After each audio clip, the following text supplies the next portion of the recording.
Hello. Good Hello. afternoon. Good afternoon. Hi. Nice to see you. Good afternoon. Yeah, nice to see everybody. I long for the day when we can do this in person. That would be awesome. I know, I do miss that, yes. I'm kind of tired of the headset.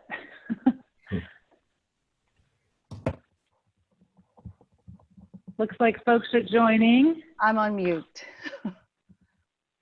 It's 4 o'clock, so shall we start? Sounds good. Good afternoon, everyone. The meeting of the South. Did I hear someone say something? If you note, look at our slide today, you notice that there's a new name for the commission because the work of the commission will continue to 2021, and that will be beyond Mayor Garbarino's term. So we are updating the name of the commission to South San Francisco Commission on Racial and Social Equity. So the meeting for the South San Francisco Commission on Racial and Social Equity for today is called to order October 7th, 2020.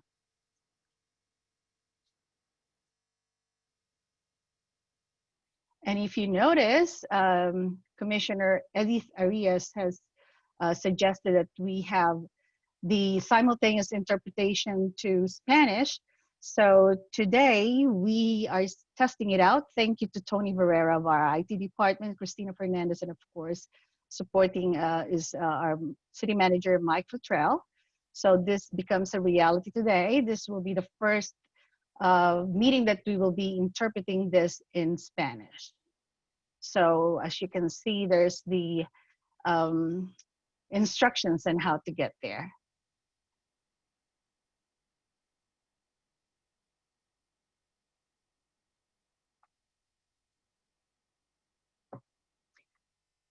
And so we'll proceed with the roll call. Commissioner Edith Arias. I see her. Jeff Asupardi. Here. Gladys Balmas. Here. Norm Faria. Here. Mike Futrell. On He is. here. Jessica Bosson. Here. Vanessa McGovern. Here. Hermes Monzon.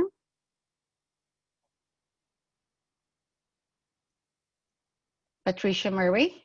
Here. City Council Member Mark Nogales. Here. Kyla Powers. Here. Liliana Rivera. I'm joining on behalf of Change SSF just to read this into the record. We have released our list of demands for the Right now we are doing the roll call, so. For the public on our website at changeSSF.org. We've written this letter to explain reasons why we don't believe this task force is serious about creating real change. Since the chair has refused to budge on even the smallest of issues and treated us with disrespect, I think this shows the intention behind the commission. If anybody's interested in working with us for change in South City, please get in touch through our email or on our website at changeSSF.org. Bobby Vaughn. Andrea Fernandez. And myself. Here. And this is Edith Arias. We're having troubles with my microphone, so I couldn't hear my name. So Oh, yeah. I saw you, so. Yeah. Thanks.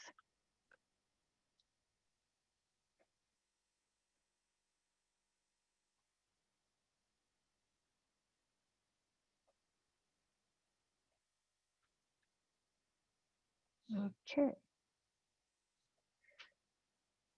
So as we know, racial and social equity is a very complicated issue and not for the faint-hearted. As human beings, we feel and we have our deeply held beliefs that are hard to set aside, but we have to continue to collaborate, even when we disagree. We appreciate the voices and will continue our efforts to make South San Francisco a better place for everyone. It is our goal to introduce change at the policy level in ways that provide a foundation for addressing systemic racism and social equity, now and in the future. The legendary and revered civil rights leader, the late John Lewis, wanted us to get into good trouble. He said, "Take a long, hard look down the road you will travel. Once you have made a commitment to work for change, know that this transformation will not happen right away. Change often takes time. It rarely happens all at once. In the movement, we didn't know how the history would play itself out." As 2020 draws closer to the end, so does our information gathering phase. Our next meeting will be on Wednesday, November 4th. The last meeting for the year will be on December 2nd. We will resume in January of the new year for our phase 2, developing and refining recommendations, and our format may change a little bit. As we continue our discussion today, please keep in mind also the words of the same John Lewis in how we should get into good trouble.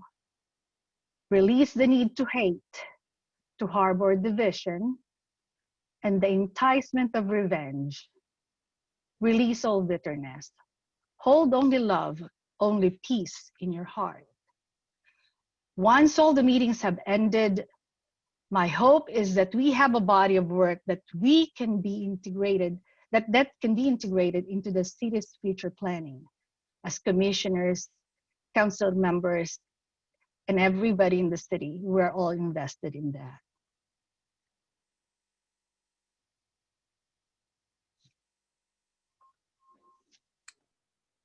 May I just interrupt really quickly? There seems to be the button in Spanish is not working. Oh, Tony? Or Thank you. Howard? Hey, Paige, you need to start the interpretation because you are, or make me a host. So who should do that? Paige. Paige? I do not know how to do that, nor did I realize that I needed to. Sorry about that. Howard, It seems that it's in a Zoom webinar format and it needs to have the ability to do interpretation. I'm gonna make Howard you a host because, thank you. Yeah.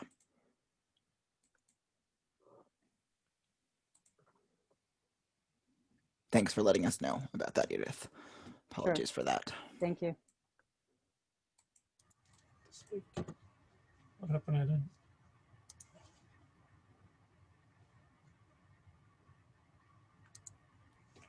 So we'll just pause for a. Okay. Is it working now?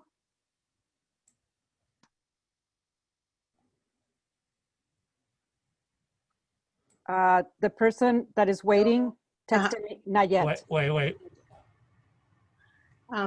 Hello, this is Maria, and I'm just waiting for the channel to put the channels in English and Spanish, so I can switch back and forth. Hey, Tony.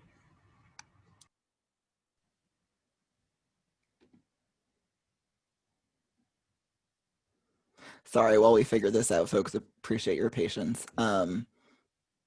So either Howard or Tony, you are a host. I believe you should be able to do whatever. Yeah, Tony's a host, so we're just going to start it now. Okay. Edith, can you just confirm that that's working? Yes, I'm texting the person. I'm waiting to see the response to see if they can see it.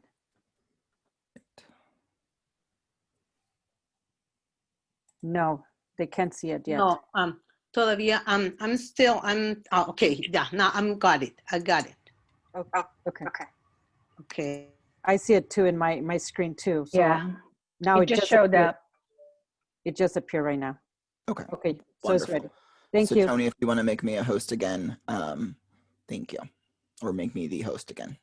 Thanks. And back to the meeting.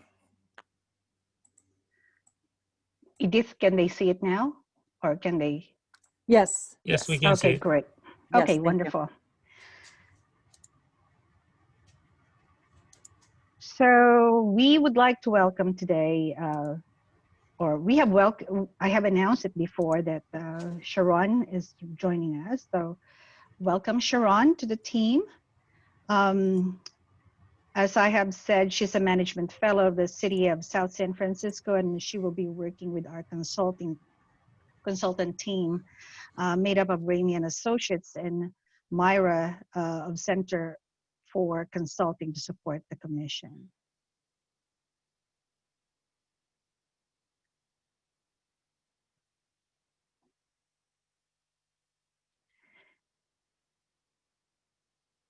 And so I hope everybody had the chance to look at the minutes of the last meeting, September 16th.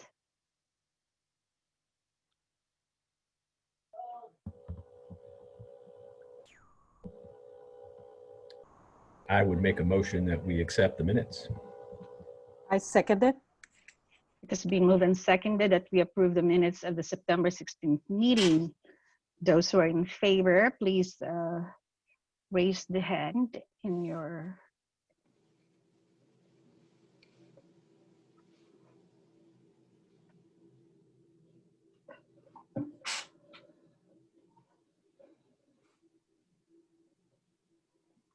Great. And they're approved. Great.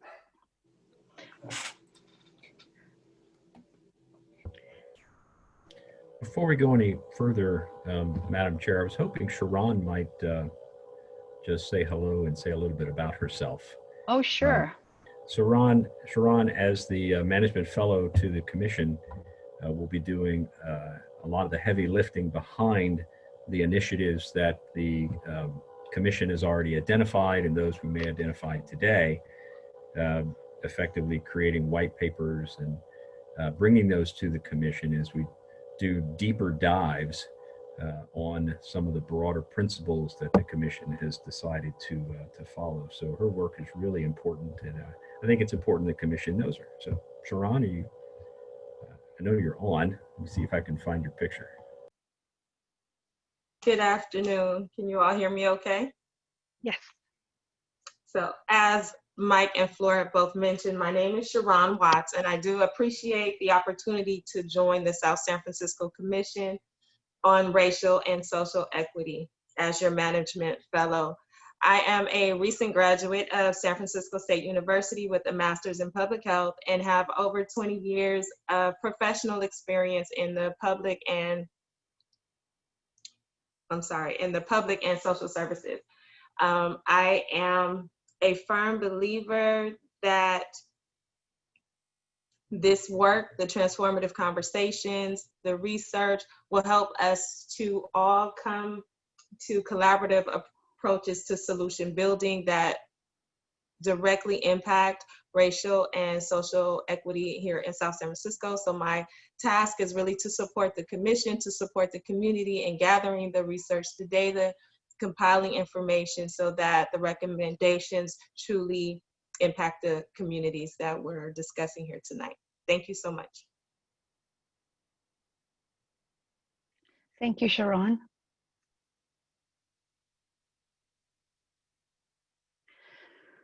So the goals for today is to understand the South San Francisco landscape for economic development and housing. So it's some sort of a baseline. Review the opportunities to reduce structural and institutional racism and racial inequities related to economic development and housing. Gather commissioner feedback on example approaches. And if we decide to do so, we may be able to identify one or two approaches to advance for investigation during this phase one. And then we'll hear public comments.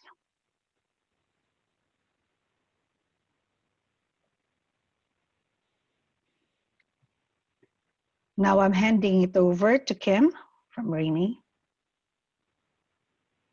Hi, good afternoon, everyone. I also wanted to welcome Sharon to the team. We're really excited to be working with you. And just, again, you know, just to mention that the consultant team with Myra Jolivet from Center for Strategies and Sharon and the city staff are working together to plan and facilitate and research what we decide collaboratively together during these meetings. So really looking forward to our collaboration with Sharon.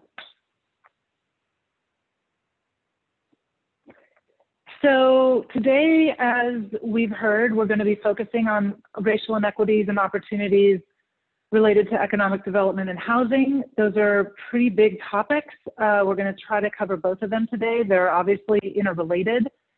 We'll begin, like we have in the past, to look at the landscape. We feel like that's important to start as a starting place to understand what exists in South San Francisco related to economic development and housing.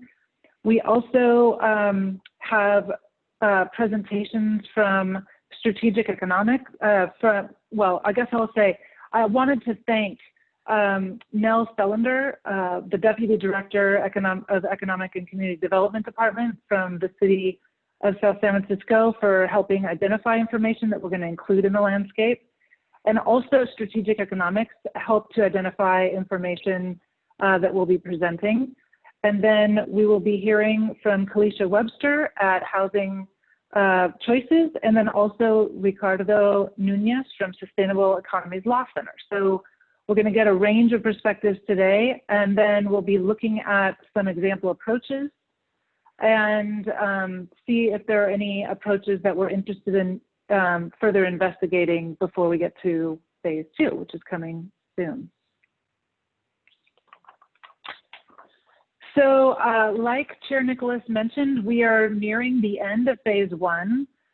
This has been sort of a rapid fire to be able to understand the landscape of a number, as we know, a number of very complex issues. And we anticipate that phase 2 will look a little different. We want to definitely make time and to hear from even more community voices in the phase 2 process. We imagine that we'll have time to take each of the approaches and dive deeper. That's part of our charge, and we will be bringing back information that we feel like will be relevant for decision making. And that's coming soon in December. I think we'll begin that phase, and then phase 3 following that.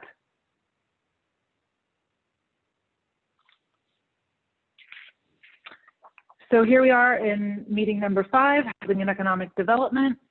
And just wanted to mention that meeting number 6, I think we'll be looking forward to looking back, actually, to take stock of all the topics and approaches that we've identified and discussed in phase 1.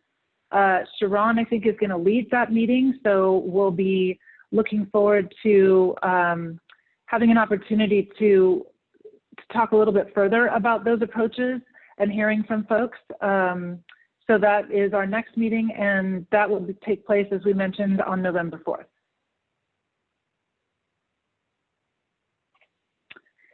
So again, just a reminder, we have our group agreement that the commissioners approved way back in August now. And to help focus, to make sure that we're able to really hear each person communicate, we're asking one person to speak at a time, which is why we also deactivated the chat feature. It was too many kind of voices at the same time. We really want to be able to focus on one person at a time, and look forward to hearing anyone who wants to join the meeting, either as a commissioner or in public comment as well. So again, just a reminder, I think folks are pretty familiar at this point with how we work. Raise your hand if you'd like to participate in the meeting, and we are inviting folks, if you don't feel comfortable for some reason participating in this meeting, to send us an email at mayorscommission@ssf.net, We did look before this meeting to see if there were any emails related, just kind of to lift up any other voices that we haven't heard. So far, we have not received any information to bring to this meeting today, but we will be continuing to look for that. So if you have something that you want to add or have us consider, please email us and we will bring it up. And similarly, for questions and comments, we'll proceed as we have in the last meeting. So members of the public can participate by speaking during public comment or sending an email to the email here, mayorscommission@ssf.net.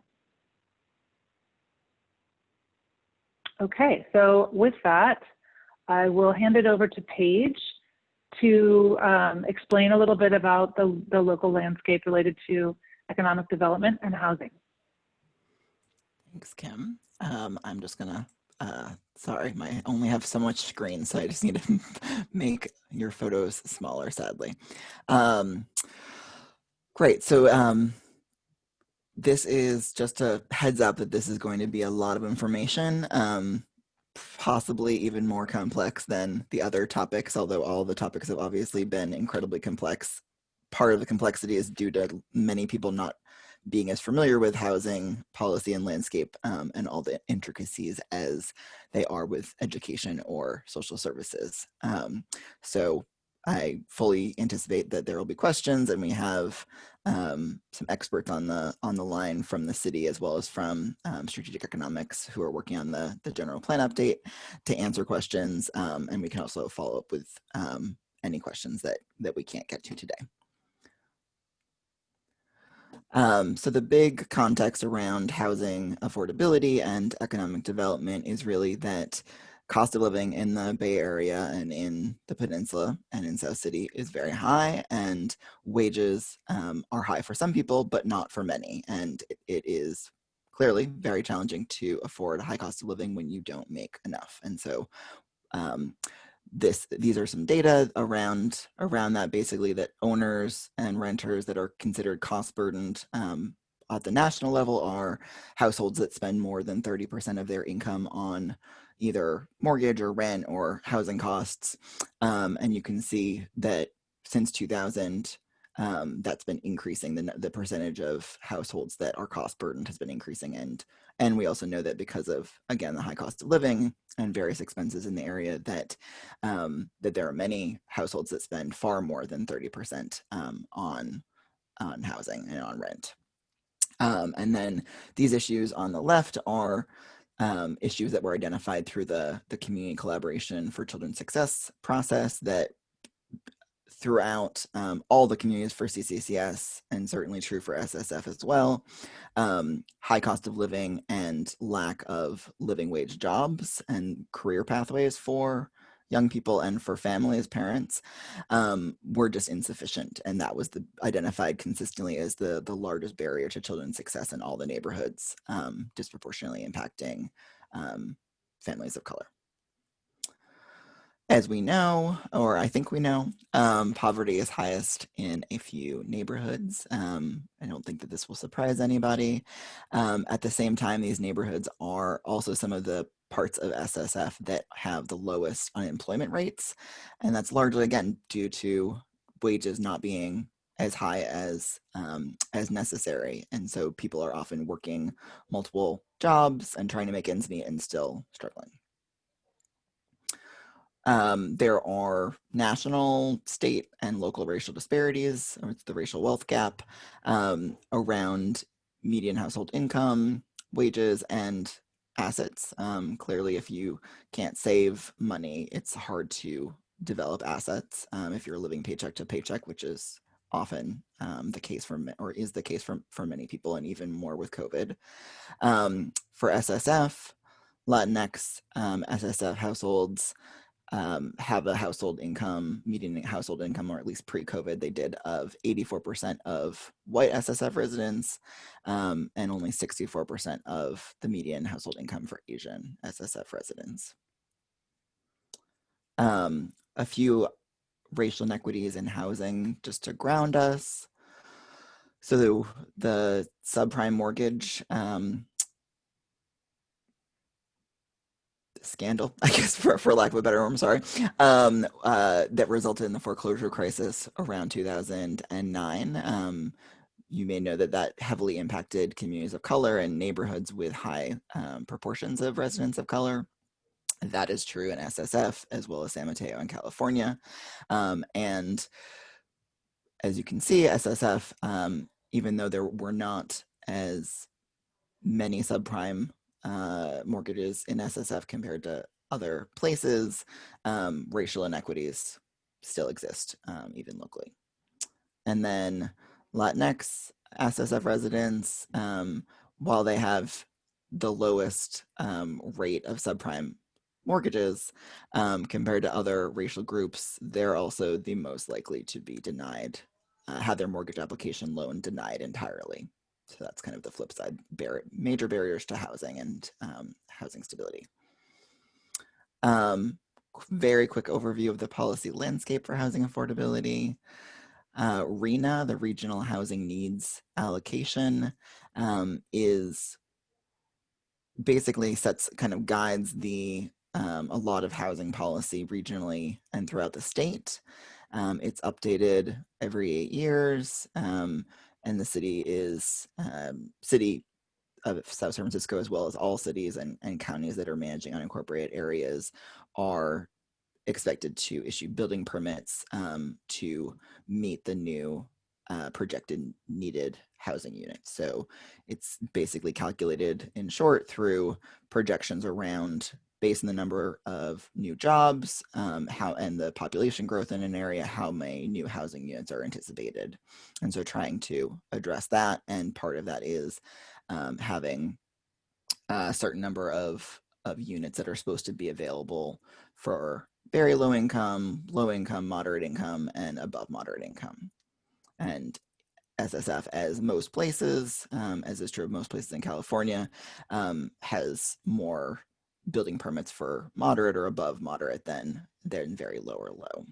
And that's due to many economic factors around housing affordability and how that's financed. Currently, the city is working on the general plan update. They are not working on the housing element, but the general plan update does have overlap with housing around zoning and increasing density of housing. Density of housing is basically how many housing units or how many households can live in one place. So if there's a single family home, like of 4-person family, one house, that can take up the same amount of land with the yard and everything as an apartment building that could potentially hold 12 or 30 or something households, depending upon how large the units are and the size of the households, etc.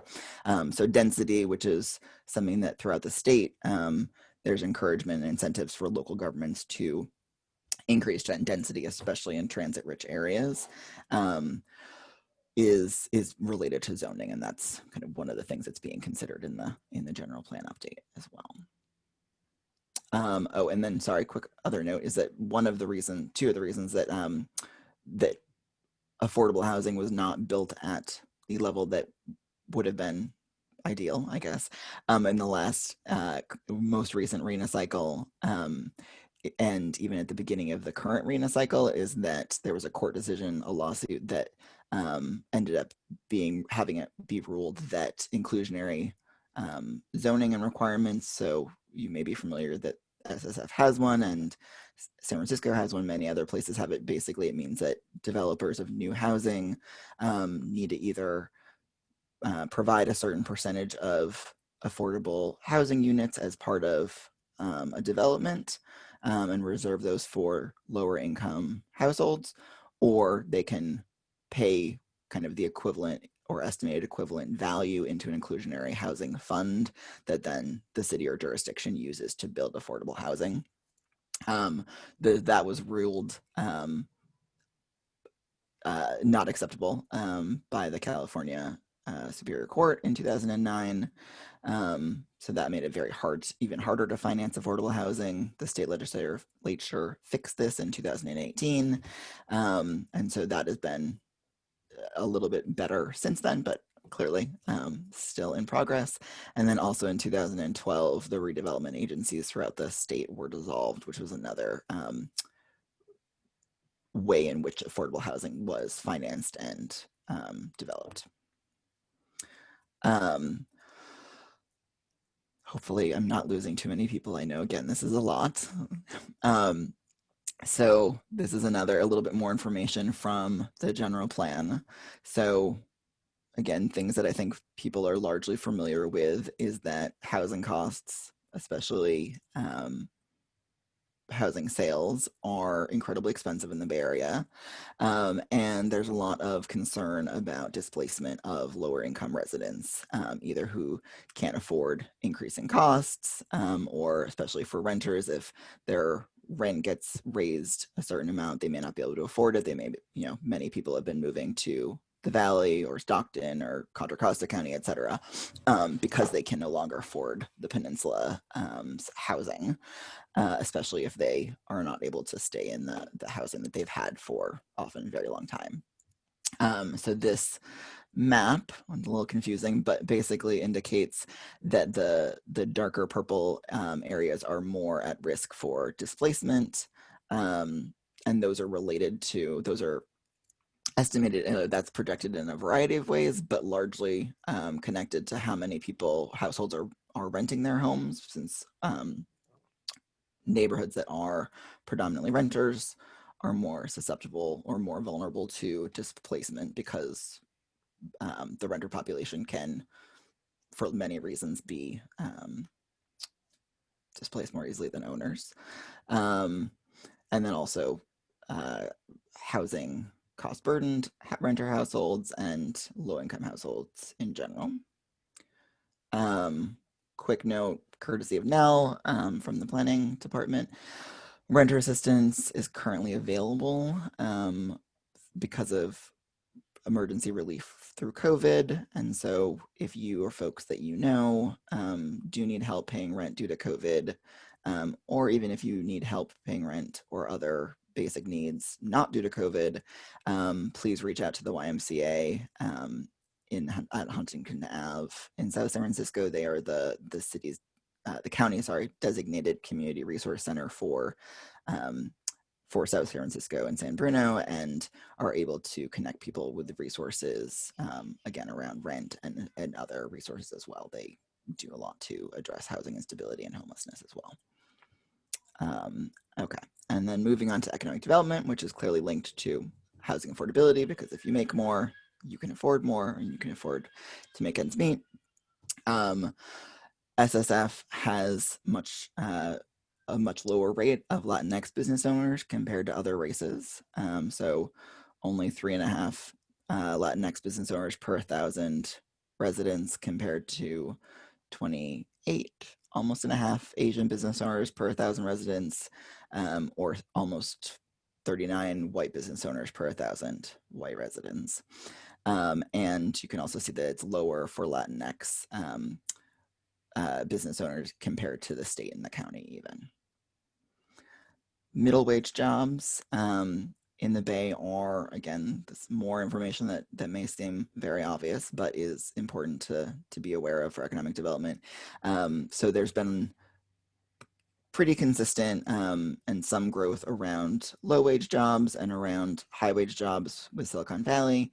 And low wage jobs are more service work, often food service, retail, and middle wage jobs have been declining, and they've been declining even more sharply in the South Bay, which makes it harder for people to really have economic stability and be able to not just meet their basic needs, but to pursue education, to have the stability needed to bounce back if there's a medical emergency in their family, to be able to have to get a home loan, etc.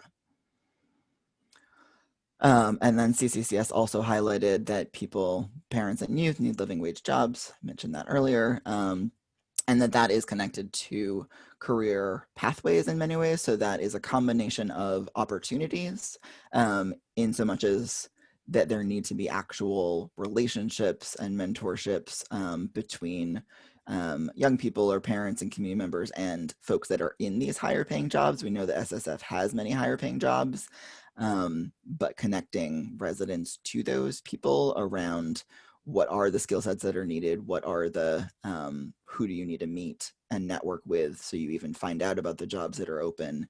Those are all necessary to really get people in a meaningful way into higher paying jobs. And then there's also the other side, which was addressed a little bit with education the other week, around that there are also skills and technical information that's often needed for higher paying jobs that SSF young people are not always getting or may not have access to in the same way as other parts of the peninsula. So both of those sides of the job opportunities need to be addressed. And then finally, the kind of landscape of services, a little bit different for economic development and housing. There are many levels. I know that we presented in previous meetings kind of the different levels of government. Again, they're quite complex. So for this one, we are noting that kind of different types of decisions at different levels of government control. And that's because we want to make sure that in the commission identifying how to make change around housing affordability and economic development in order to reduce racial inequities, that we are aware of kind of where the locus of control is. So the city council has control over land use and zoning, development, permitting and approvals, updating the housing element, the general plan, which is currently again being updated, and then they have the ability to strengthen some tenant protections. Regionally, which is less responsive to recommendations and also just a longer timeline, so could be quite meaningful change, but would be a longer time frame just for people to be aware of, are related to the regional housing needs allocation, transit-oriented development, and there's a recently formed Bay Area Housing Finance Authority as well that's being figured out. And then at the state level, there's affordable housing programs, tax credits, bonds. There's a number of recent tenant protections that have been adopted at the state level for renters, both pre-COVID and during COVID. There are land use regulations and guidelines that impact local zoning that are at the state level. The state is also responsible for oversight and compliance and identifying regional housing needs that then get kicked over to the regional governments around RENA allocations. So hopefully that was enough to at least ground people a little bit. Thanks for your patience, and we'll go into our two guest presentations before we go to questions. So I believe that Kalisha Webster will be, and or possibly Jen Stokely will be presenting for housing choices. Are you, I know that you two are on the line. Do you want to unmute yourself? Hi, Jess, this is Kalisha. I will be doing the presentation today. Great. Thank you. Hi, so my name is Kalisha Webster. I work with Housing Choices. We're a nonprofit organization dedicated to housing opportunities for people with intellectual and developmental disabilities, or IDD, who receive services from the regional center. In San Mateo County, we provide housing navigation and housing retention services to your neighbors with IDD. We also advocate for the inclusion of people with IDD in typical affordable housing. Most recently, here in San Mateo County, we have secured inclusive housing commitments for people with IDD at new affordable housing properties under development in the cities of San Mateo, Belmont, and East Palo Alto. We are here today to talk about how the intersectionality of race and disability affects access to housing by South San Francisco residents with disabilities. Next slide, please. Housing choice, So according to the data provided by the National Fair Housing Alliance, the #1 reason for housing discrimination complaints is disability, which accounts for 59% of all housing complaints, followed by race, which accounts for 16.5% of all housing discrimination complaints. Project Sentinel finds that here in San Mateo County, the numbers are the same for disability, but race drops to #4, below familial status and national origin, making up 6% of discrimination complaints. We're looking at a list of 16 cities in San Mateo County where these complaints originate. South San Francisco ranks 3rd after Redwood City and City of San Mateo.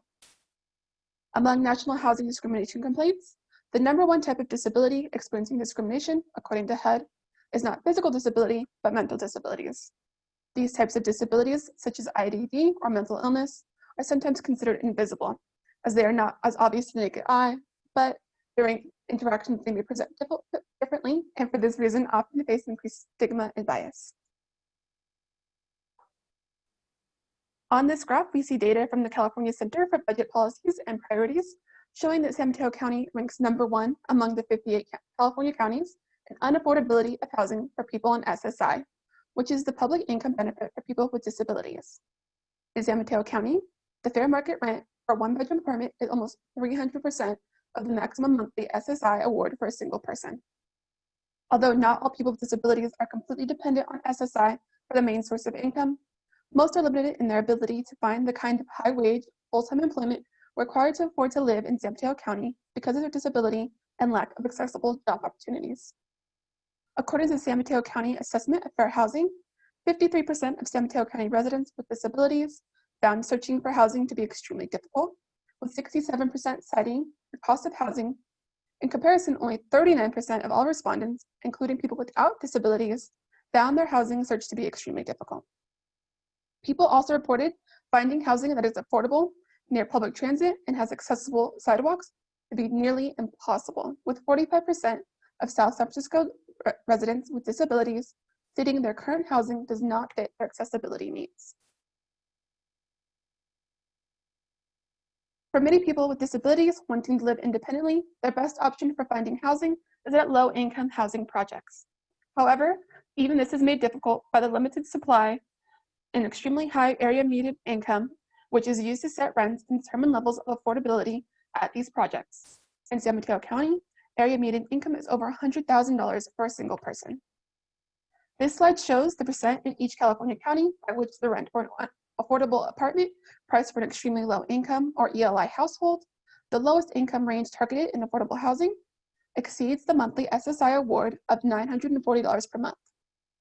ELI is set at 30% of area median income, which in San Mateo County equates to maximum rents of $978 for a 1-bedroom, 103% of the maximum monthly SSI award. Developers, however, are not required to include this population of their properties, and many do not. As this graph shows, San Mateo County is yet again considered the least affordable county in the state for people with disabilities who depend on SSI and other fixed income. Race and disability are often thought of as parallel categories, independently protected from housing discrimination.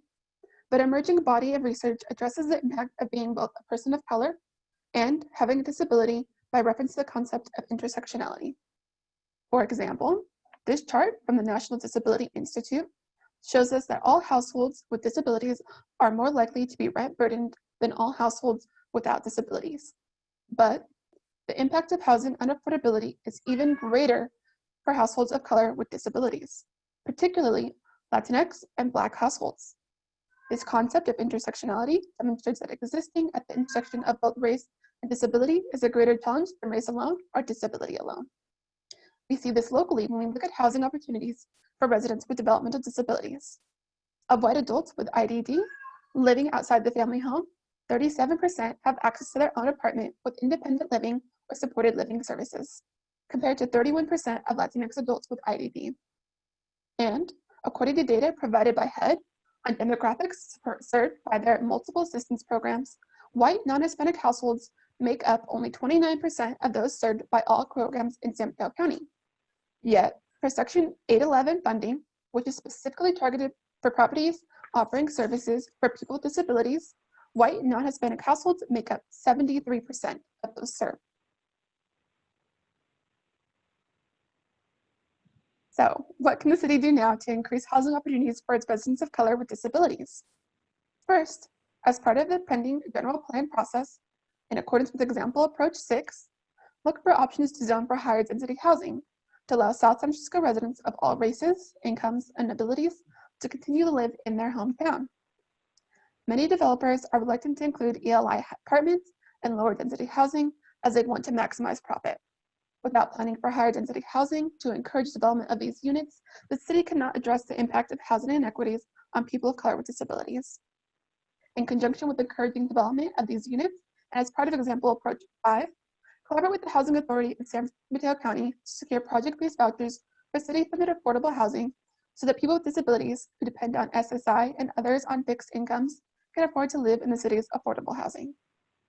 Finally, as part of Example Approach 6, we recommend the city be proactive in asking affordable housing developers to make some of the most affordable apartments in their new properties subject to a preference for people with disabilities who require coordinated social services from Golden Gate Regional Center for IDD or behavioral health and recovery services for mental health so that they can be successful in community housing. For example, at the Affordable Housing Plan for the PUC site. Beyond data, projects, and policies, we know that the city seeks to respond to the voices of its residents. Here's a photo of South City families of adults with IDD advocating to be included in the affordable housing being developed at the PUC site. Thank you for your time. Thank you so much, Kalisha. I know this is a lot of information. We felt like it was really important to be able to identify some of the key needs and issues in order to be able to address them. So thank you so much. Our next presentation should I wait? is... Sorry, Kim, can I ask a question or should I wait until the other presentation? Well, we were going to have question and answer at the very end for all of the presenters. Is that all right? Oh, that's fine. Thank you. Okay. I know. Keep your questions. I want to give the floor over to Ricardo Nunez from Sustainable Economies Law Center, who's going to talk about what they do. Thank you very much. I appreciate it. Hi, everybody. My name is Ricardo Nunez. I work at the Sustainable Economies Law Center, and I'm the Director of Economic Democracy there. So I can answer what that means if folks are interested afterward. So at the Law Center, our mission is education, research, advice, and advocacy for just and resilient local economies. And what that really looks like is working with communities, understanding the barriers and challenges that they're facing and trying to work with them collaboratively to find transformative solutions past those problems. So today I'm going to be talking about a couple different models that I hope the city will find enticing and promote and show what other cities are doing around both housing and economic development to support these potentially transformative solutions. So the first piece is housing I'll be talking about. And because I work at a law center, I think about housing in the law and think about what is our relationship to housing and what are property rights, because I think that's a lot of times the way that we all understand what property and housing rights look like. And so really when we're going out to find housing for ourselves, there's really only two options that come to us. One is you're a renter. So you live in an apartment or a home and you give your rent to somebody and that rent goes away. And unfortunately, according to what Paige was talking about earlier, to the study presented, there's not enough of housing for low-income families to afford in South San Francisco. So what's the other option? The other option is to put together, to find enough money and get a big loan, because you're going to need one, to buy housing in the Bay Area. And you take the big leap to becoming a homeowner. So you get all that money, you go to a lender and you give them your money and get that big loan and it's sold. And that's another way to relate to property and to land as we think about property rights and land and housing. Unfortunately, like was already presented, Latinx South San Francisco residents are more than twice as likely to have more than twice as likely to have their mortgage applications denied compared to white South San Francisco residents. So there's existing barriers there when we're talking about creating racial equity with our housing.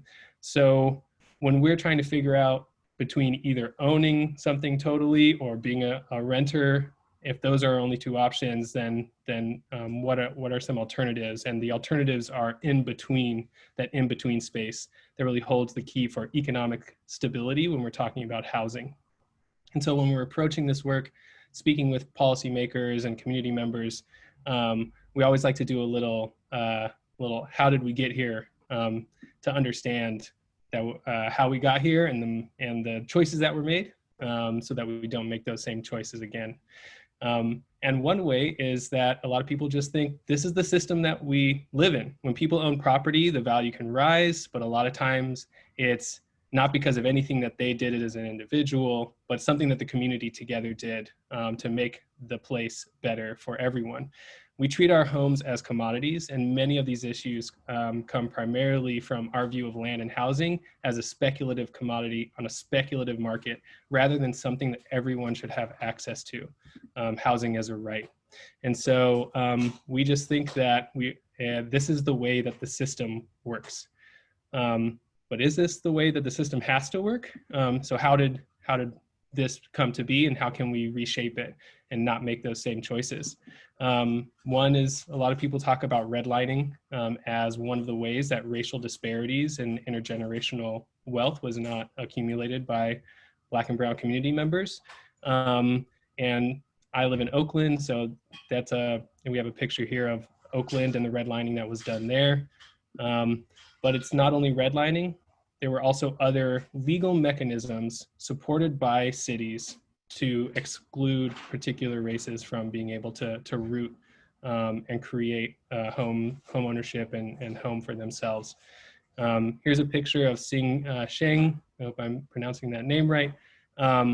Sing and his wife Grace were a Chinese American couple living in San Francisco's Chinatown district, decided to move to South San Francisco, or Southwood, in South San Francisco in 1952. And when they bought the property, the white residents of that community decided to come out and protest this Chinese American couple moving in. Mr. Sheng decided, hey, let's put it to a vote. If the community decides for me not to be able to move into this community, I'll respect that. And the vote went through. 174 people voted to not allow this couple to move in, and they used restrictive covenants to be able to do that. There's lots of stories about these types of activities in the Bay Area in a report that was put out by the Haas Institute, Roots, Race, and Place, a history of racially exclusionary housing in San Francisco Bay Area.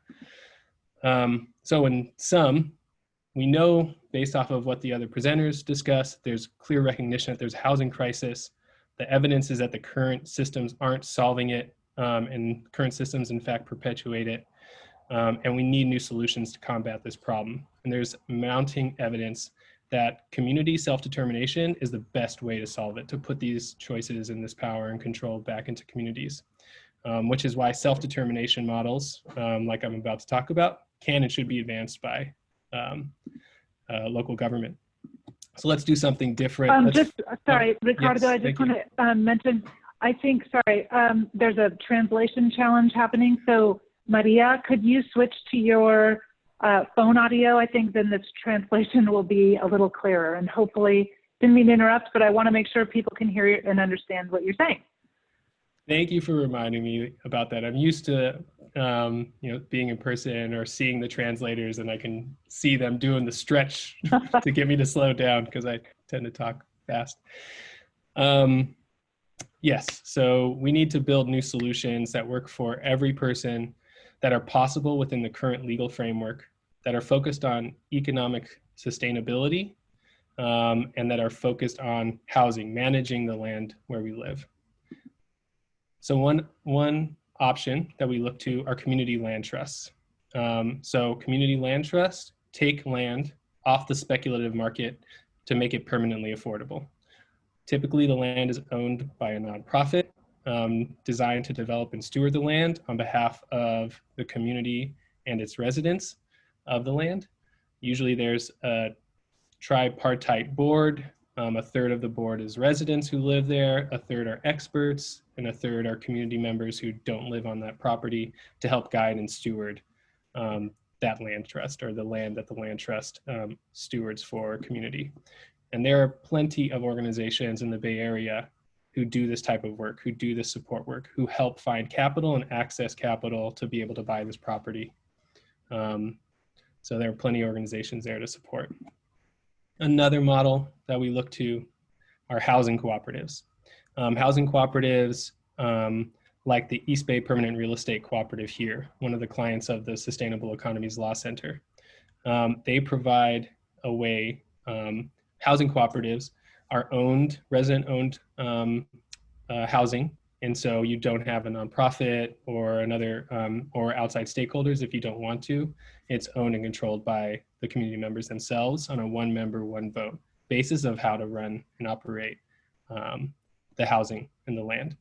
The East Bay Permanent Real Estate Cooperative is an innovative model, a new model, because it's not only trying to manage and cooperatively own one property, it's trying to aggregate capital, provide backbone support, and help residents who maybe they're living in an apartment and looking to buy the property, or that owner is looking to sell, to get capital together and put them in touch with the right stakeholders to be able to purchase that property.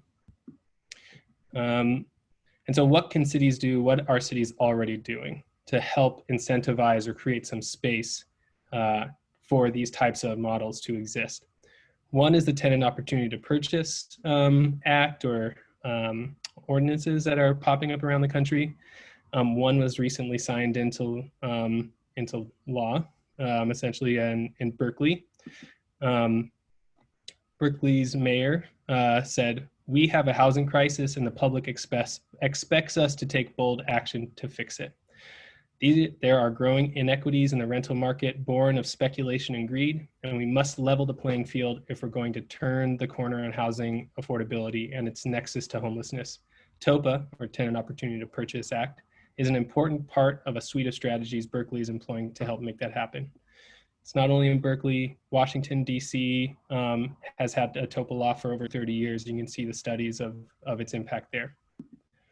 Another tool in the policy toolkit that was recently passed at the state level to support and allow cities to stop this speculative land grabs is SB 1079, banning land grabs by venture capitalists and outside financial institutions to come up during crises like what happened in 2008 and what could be potentially happening right now and in the near future, where renters and owners not being able to pay their mortgages or their rent have the properties bought up by absentee shareholders and venture funds. And so what this law does is allow a 45-day hold period in which tenants, potential owner occupants, nonprofits, and others can come together to try to purchase that property. So it's creating some space for community members to cooperatively own or to take that land off the speculative market. When I was reviewing the reports that were going to be presented today, a couple other ideas came to mind. Could the RHNA, the regional, that's at the regional level, could it be structured to incentivize housing cooperatives and land trusts? Could the city of South San Francisco prioritize or incentivize the development, permitting, and approvals process for housing cooperatives and land trusts, create some incentives? Is there the possibility to create some funding mechanisms for patient capital so tenants have a fighting chance to purchase the buildings they're living in? So that's some housing. The next I'll focus on is increasing economic opportunity. And so for this part, I'm going to be speaking about a model of business called worker cooperatives, or democratically governed, worker-owned businesses. The four pictures here are from businesses in different parts of the country where the employees actually bought the business and converted it to an employee-owned business. And cities around the country are looking at this type of model where the employees are able to purchase the properties, and particularly from a lot of business owners who are baby boomers looking to retire, or right now going through the economic crisis that we're in. There's a lot of business owners who are looking to exit. This has been too stressful to go both through the 2008 economic crisis and again now, and so looking for an exit. And so cities around the country are looking at it not only for an economic development plan to keep businesses rooted in community, but also as a way to close the racial wealth gap. Cities like Cleveland have created strong relationships with hospitals and universities to help create contracts with burgeoning businesses, burgeoning worker cooperatives, so that they have a ready market for them when they start up their business. So what is a worker cooperative? A worker cooperative is a business that is owned and controlled by the workers, which means that workers build wealth through business ownership in addition to their wages. The profits of the company are locally owned. It's less likely to relocate. It's creating a stable local economy for all businesses. And the profits are retained in the community, so the dollars are moving around more. And so what cities are doing this in the Bay Area? We had Berkeley put $100,000 towards supporting businesses, technical assistance, education, and outreach to businesses in Berkeley to convert to worker cooperatives.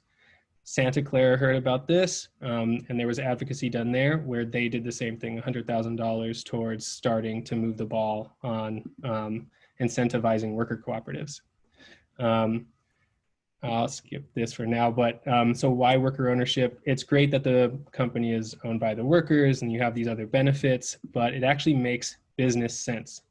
There's a higher job satisfaction and studies that have shown this in worker cooperatives. There's higher incomes, there's sustainability and involvement in the local community, and it's an asset building enterprise for the workers. And you can see a new report that was just released by Project Equity, one of our partners, called The Case for Employee Ownership: Why Philanthropy and Government Should Invest in This Powerful Business Model, that aggregates a lot of studies to show how effective employee ownership is, both in closing the racial wealth gap and creating asset building tools for low-income communities. And we're talking about demographics within the worker cooperative community nationally. The US Federation of Worker Cooperatives, the National Business Association of Worker-Owned Businesses and Worker Cooperatives, has done studies and have shown that the majority of worker cooperatives across the country are being led and owned by people of color. 63% are owned by people of color.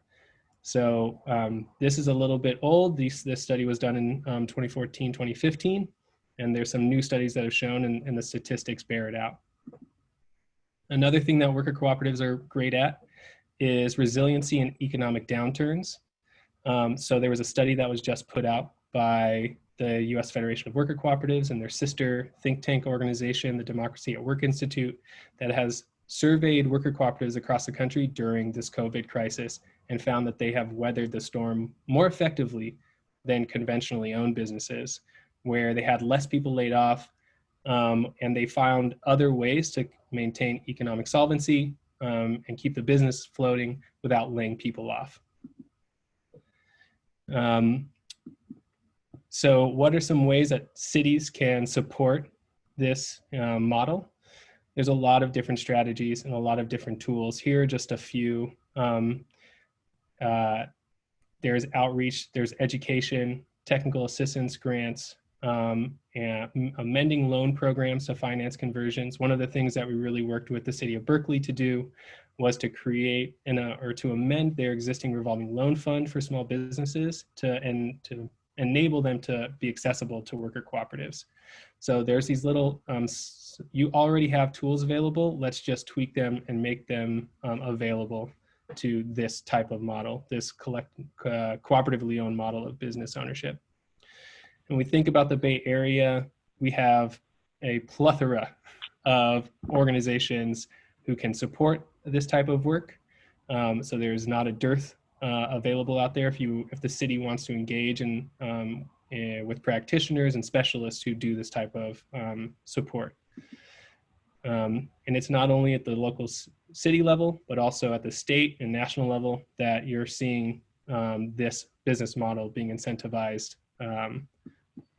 One last resource I just want to mention is that the Sustainable Economies Law Center has a 3 times per month online virtual legal advice session for people who are interested in this model or the housing cooperative or land trust model to come and talk to us. And we do it 3 times per month. And you can go to our website, theself.org, to find out that information. So I'll stop there. I think I went over time. So thanks for bearing with me.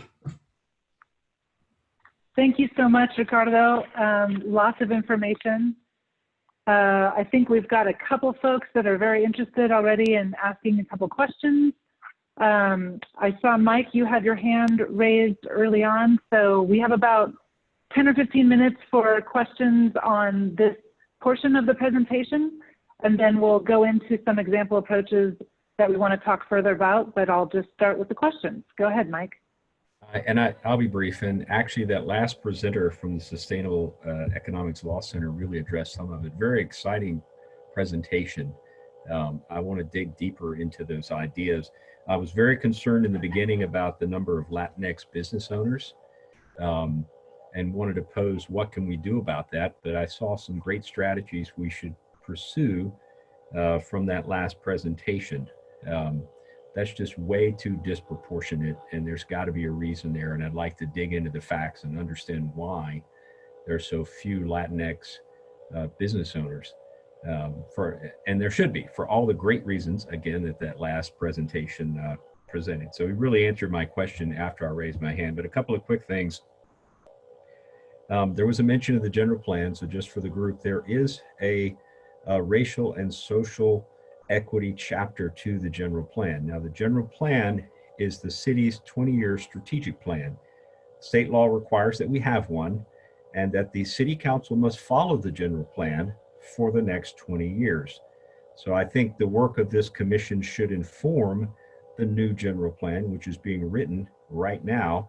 But more importantly, I think we should all get engaged with that general plan. If there is something that you really are passionate or not, and you want it to be ingrained into the city's DNA, get it in the general plan. And then future city councils have to follow that general plan by state law. A quick hit that, again, on affordable housing, an announcement, there's a development on 200 Linden, right at the corner of Linden and Baden. It's under construction. They have started advertising for their waiting list for affordable housing. They are selling condos. That's a for sale unit. A one-bedroom affordable condo for sale is selling for $250,000. And in this market, that's just incredible. So you can go to the city website, but please tell all your friends and neighbors, sign up for that. And if you live or work in South San Francisco, you get a preference. You go up to the top of the list. And the last thing that I would like us to address is a short-term issue that we're struggling with at the city, and we're going to need everybody's help with, and that is the eviction cliff that we fear is coming in probably the spring. And maybe our friends from Sustainable Economics Law Center can help with that too. Both the county and the state have been very good about putting in protections to keep people in their homes during COVID. But it doesn't forgive the rent. They still have to pay the rent or pay their mortgage. And all of that's going to come due in the spring when these protections start to drop off. And we all fear there's going to be just a mass churn in the residential market, and people are going to lose their homes. We have got to find a way to help protect them. So just a short-term concern. I'll throw back to sustainable economics, but I certainly will be calling. I don't want to, that's all I have. I'm really anxious to hear what others have to say on how we can tackle these issues. Thank you, Mike. It's really important to, like you did, kind of lift up some of the issues that are about to happen, and then think about how we can immediately put into place some solutions. So we're going to be investigating those further. I was just going to wonder if it makes sense. I'm sure that there's many questions by all means, but if Mark and Edith share their questions, and then the speakers could respond as best they can to all of them. Go ahead, Mark. So first of all, fabulous presentation. As Ricardo said, and this is my personal opinion, housing is a human right, and we need to do something about that. So the questions that I have, the wheels started spinning when I started hearing some legislative ideas, and I'm pretty sure the city manager's like worried now in terms of some of the ideas I'm thinking about.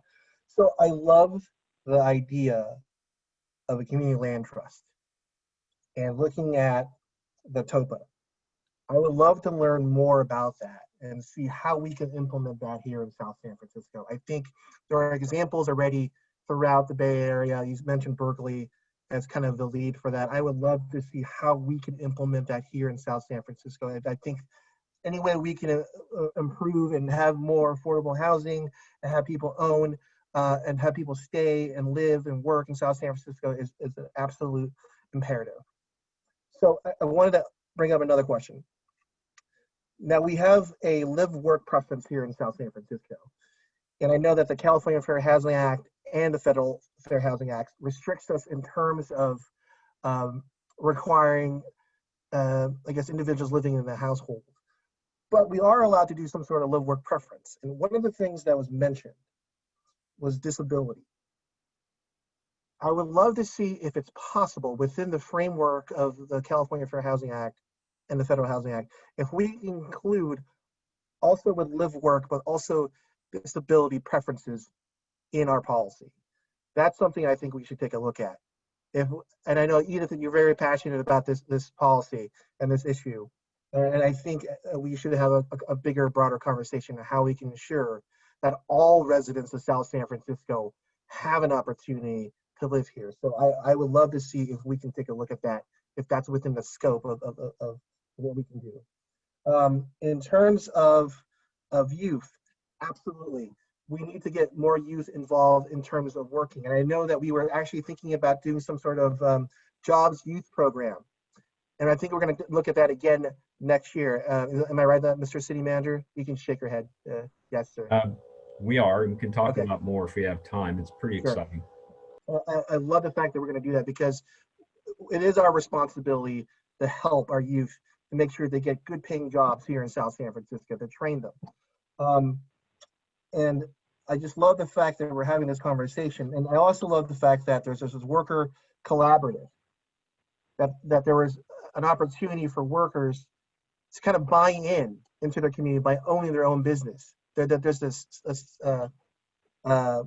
sustainability and resilience in the economy. Fantastic idea. Let's see how we can do that in terms of helping our local businesses. What policies can we look at to provide financial assistance for them? Let's have a bigger conversation about that. And then one of the questions I had about, I think the city manager mentioned, so I think folks know I work in the housing industry in terms of affordable housing and providing information.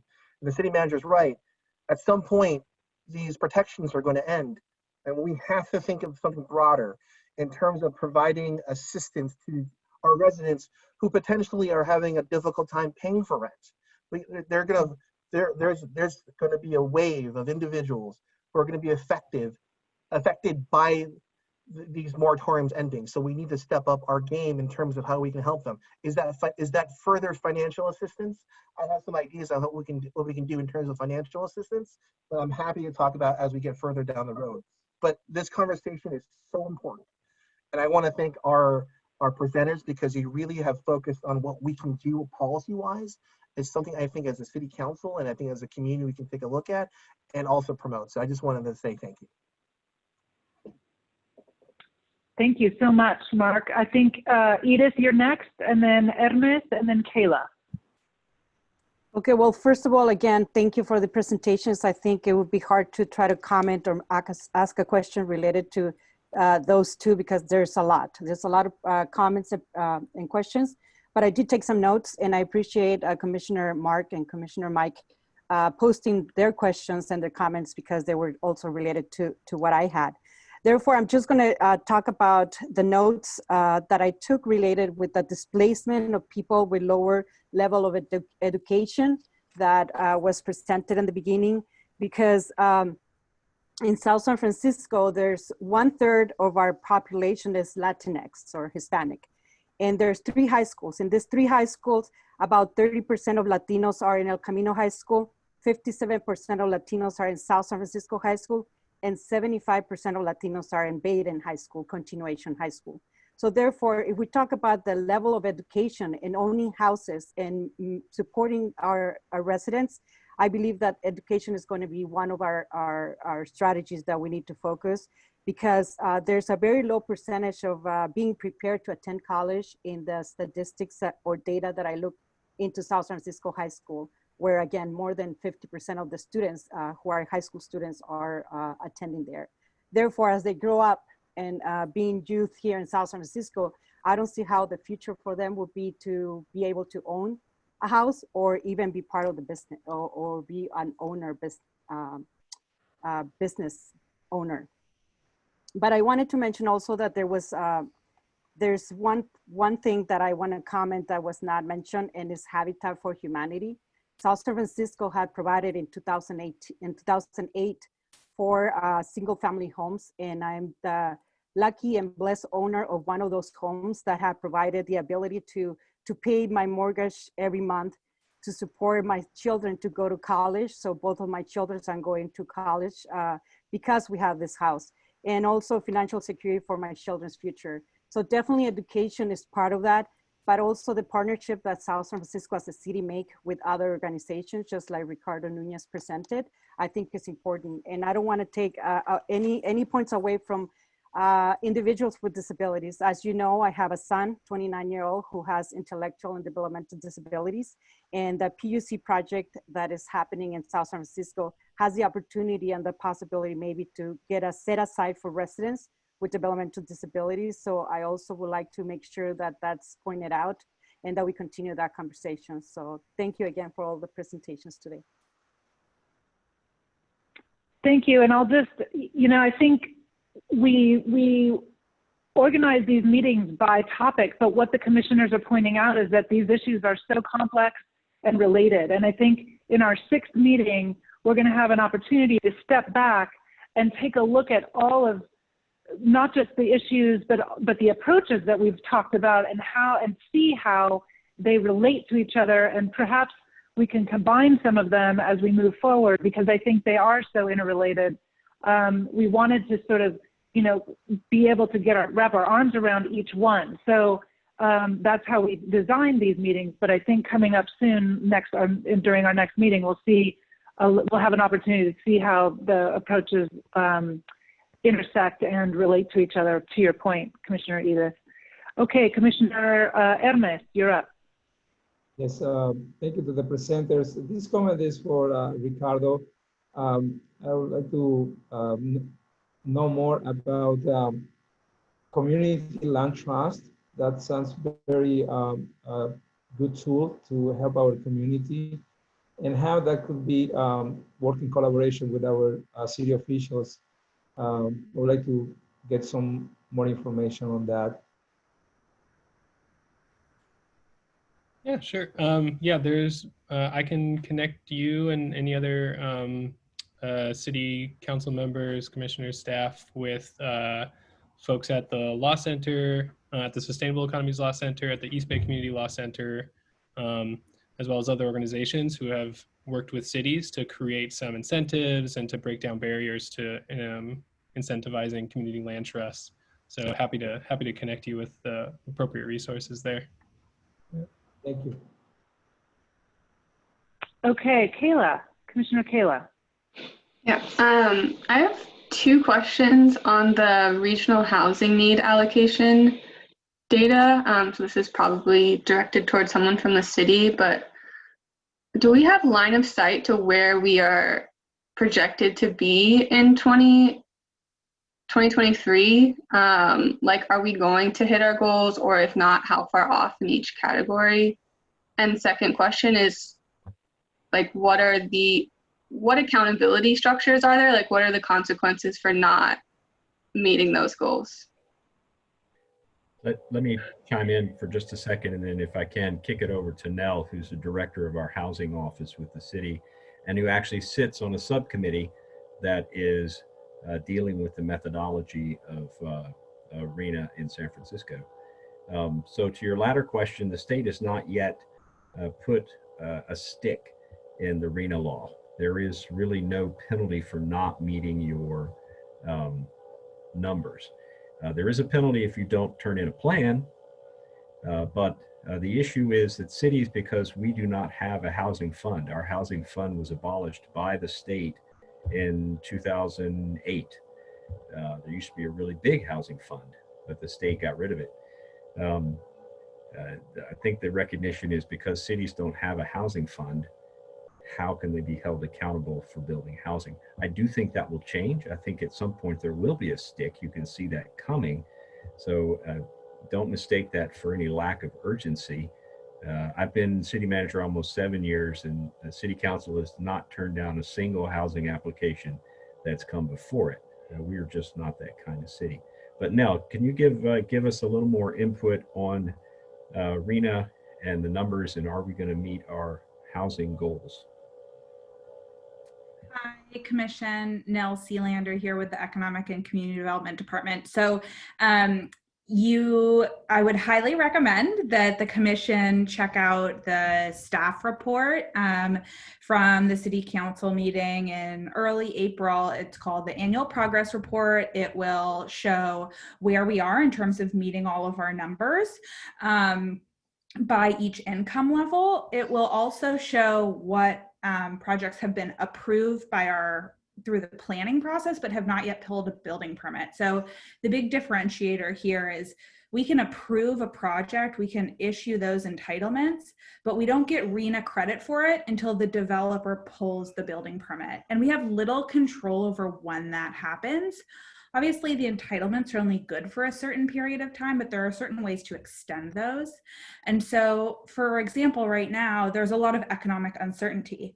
So it may be that a project gets approved by the city, but the developer is unsure of the economic conditions in the future, or maybe their financing is unsteady. And so they may not pull building permits, and therefore we may not, get to claim credit for those units, despite the fact that the city has approved them.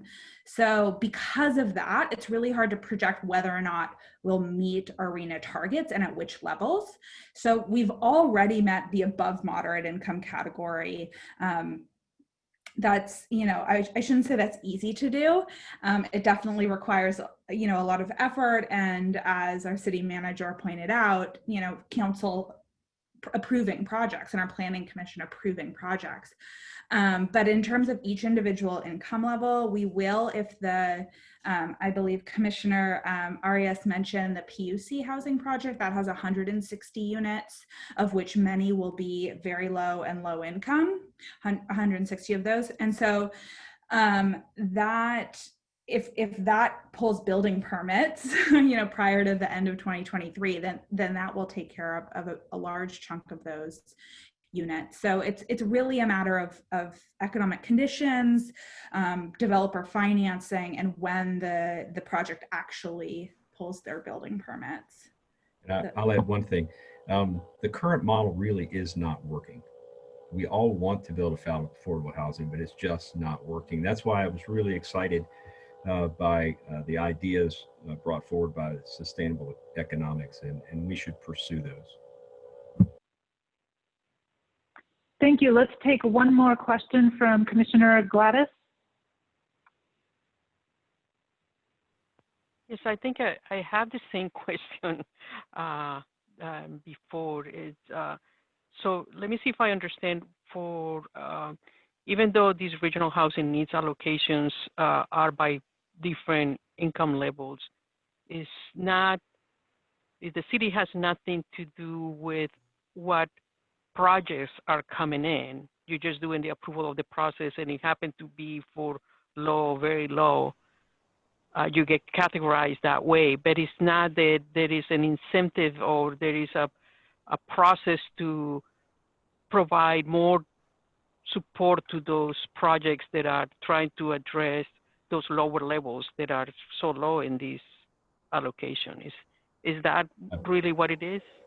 Sort of, but a few things have happened in the last 3 years that give us hope. Number one, about 3 years ago, the city council put a fee on commercial businesses, and that fee is exclusively going to affordable housing. That will raise millions of dollars that the city can then devote to affordable housing. And that has started to come in to a pretty sizable amount. Secondly, the Palmer decision was mentioned earlier, that until 2018, the city did not have the power to tell a developer what to do when it came to affordable housing. The legislature finally got around to fixing that in 2018. It gave the city the power, and the city council acted immediately to mandate that anytime you build, 15% of whatever you build must be for affordable housing, and they can dictate at what levels they can be. So that's starting to come into the market. But both of those are relatively new, and they'll take some time to build momentum and create impact. So some tools have been given to us, but certainly it's still not enough. The problem is so large. Mike, do you mind if it's all right with the commission? I'll just add a couple things on there to sort of piggyback on what Mike shared about our inclusionary housing ordinance. That's our requirement to have market rate developers build affordable housing. What we did with that was really structure it so that we're hitting each income level. So when a fully affordable project comes in, so let's say the city secures some land or a nonprofit housing developer secures some land, like the Rotary project is a great example. The Rotary Senior Housing Project on Miller. That was city-owned land. We sold it to the Rotary for, I believe, $1 to allow for a fully affordable housing project. Well, those incomes are really going to be dictated by low-income housing tax credits and other financing tools. So most of those units will be very low income, around 50% of the area median income, because of the financing in place for fully affordable housing. When you look in the inclusionary context, we have an ability to make the developer provide that subsidy. And so we're trying to hit those other income categories. So for our rental housing, our inclusionary ordinance requires 5% very low units and then 10% low income units, that's at 80%. And then for our for sale housing, so condominiums, townhouses, single family homes, that's 15% and half are low income, 80%, and then half are for that moderate income, 120% of AMI.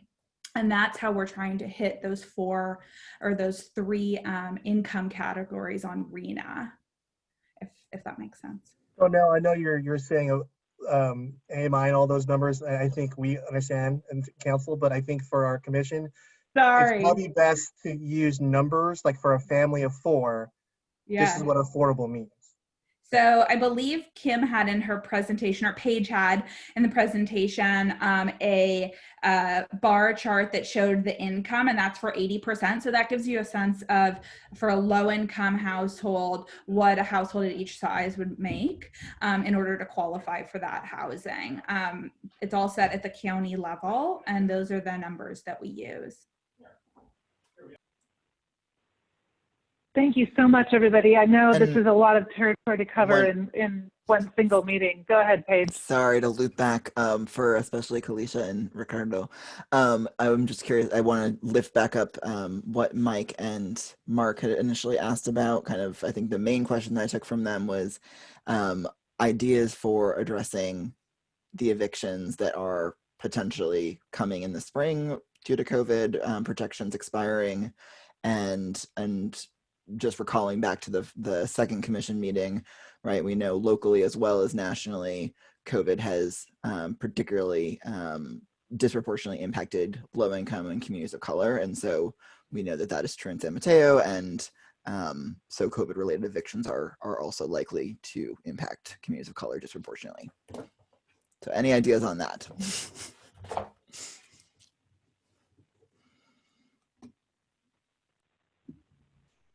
Kalisha, do you want to? Go ahead, Ricardo. Oh, okay. Sure. Yeah. Or Kalisha. Yeah, I can. Most of my work day to day is focused on supporting worker cooperatives. But I can definitely talk with my colleagues who focus on housing cooperatives and community land trusts to see what they're thinking and what strategies they're talking with other cities about. And then, Kalisha, did you want to add something? Yeah. Sure. So we, at Housing Choices, like I said, we do focus mostly with people who receive services from the Golden Gate Regional Centers, people with IDB. Kind of what our strategy has been, we do the housing retention services. So our strategy is kind of, making sure to get information out to people to explain to them what the protections are that are in place, what dates are that they expire, So important information like making sure you pay 25% of your rent, even if you can't pay the full thing by, I believe it's January 31st, in order to protect yourself from that eviction, making sure they understand all of the different policies that will protect them past that January 31st eviction date. And then also to helping them coming up with plans for how are they going to budget, how are they going to make a plan for how are they going to pay that money back in the future. I believe rent paid until August 31st is not a basis for eviction, so they need to understand, you know, what are the protections that will, like I said, stay in place after that expiration date, so that they know that they're not being taken advantage of, or that their landlord isn't trying to evict them for a no cause or for some reason that they can't. So I'll just say that we're taking notes, and I know that there's a lot of information here, and then a lot of follow-up that we can potentially bring back to you.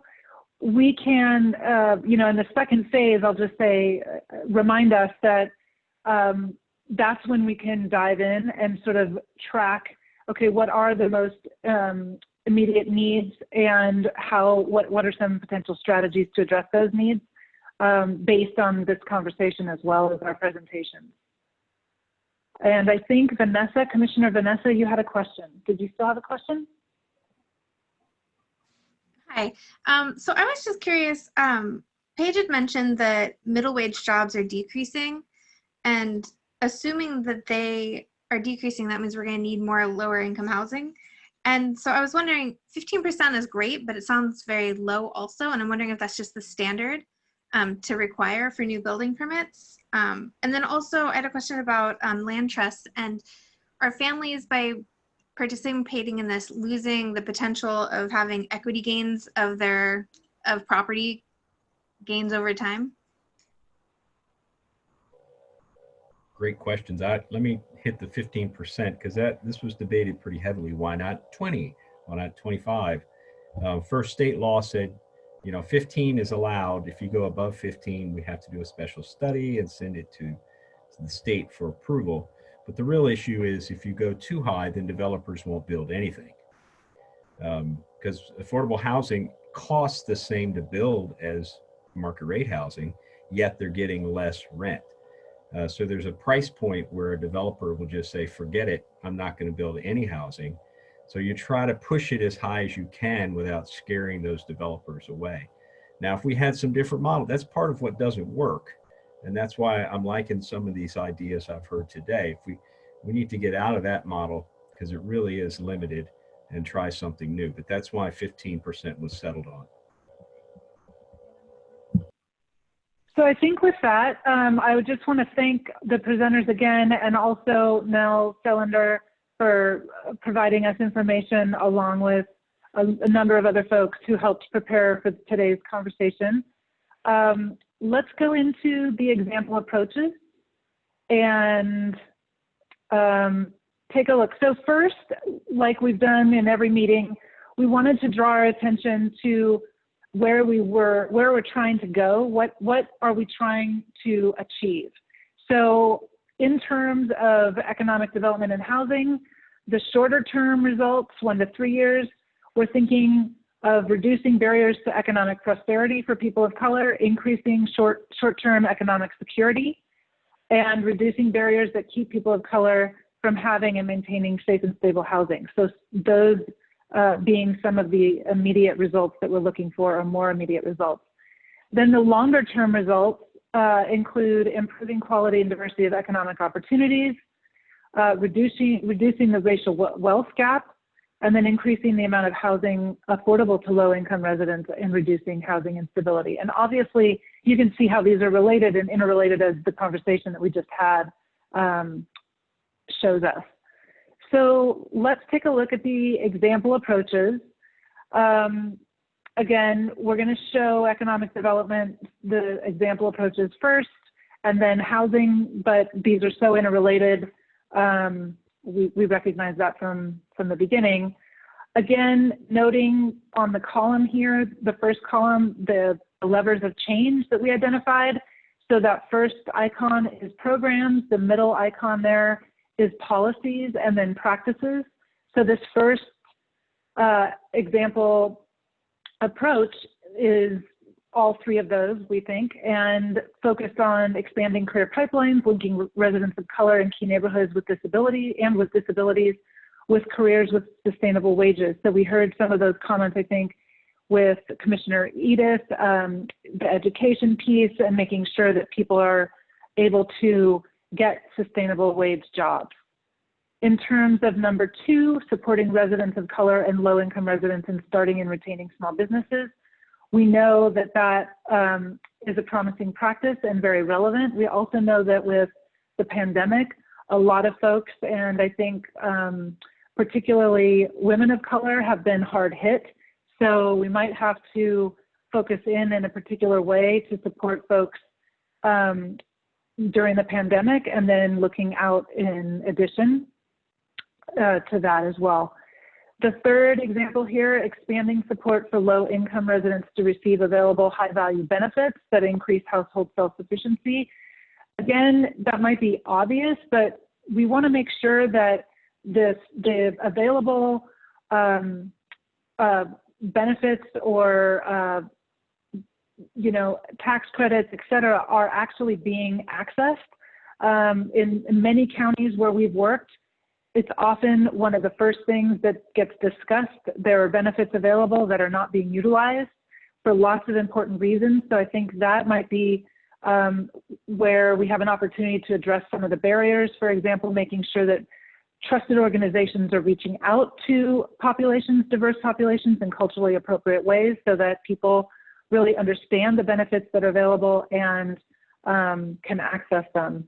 And obviously we know that if people have increased benefits, it actually increases their overall income, which then can help them build the wealth and access housing in different ways as well. So again, we see the interrelationship between economic development and housing.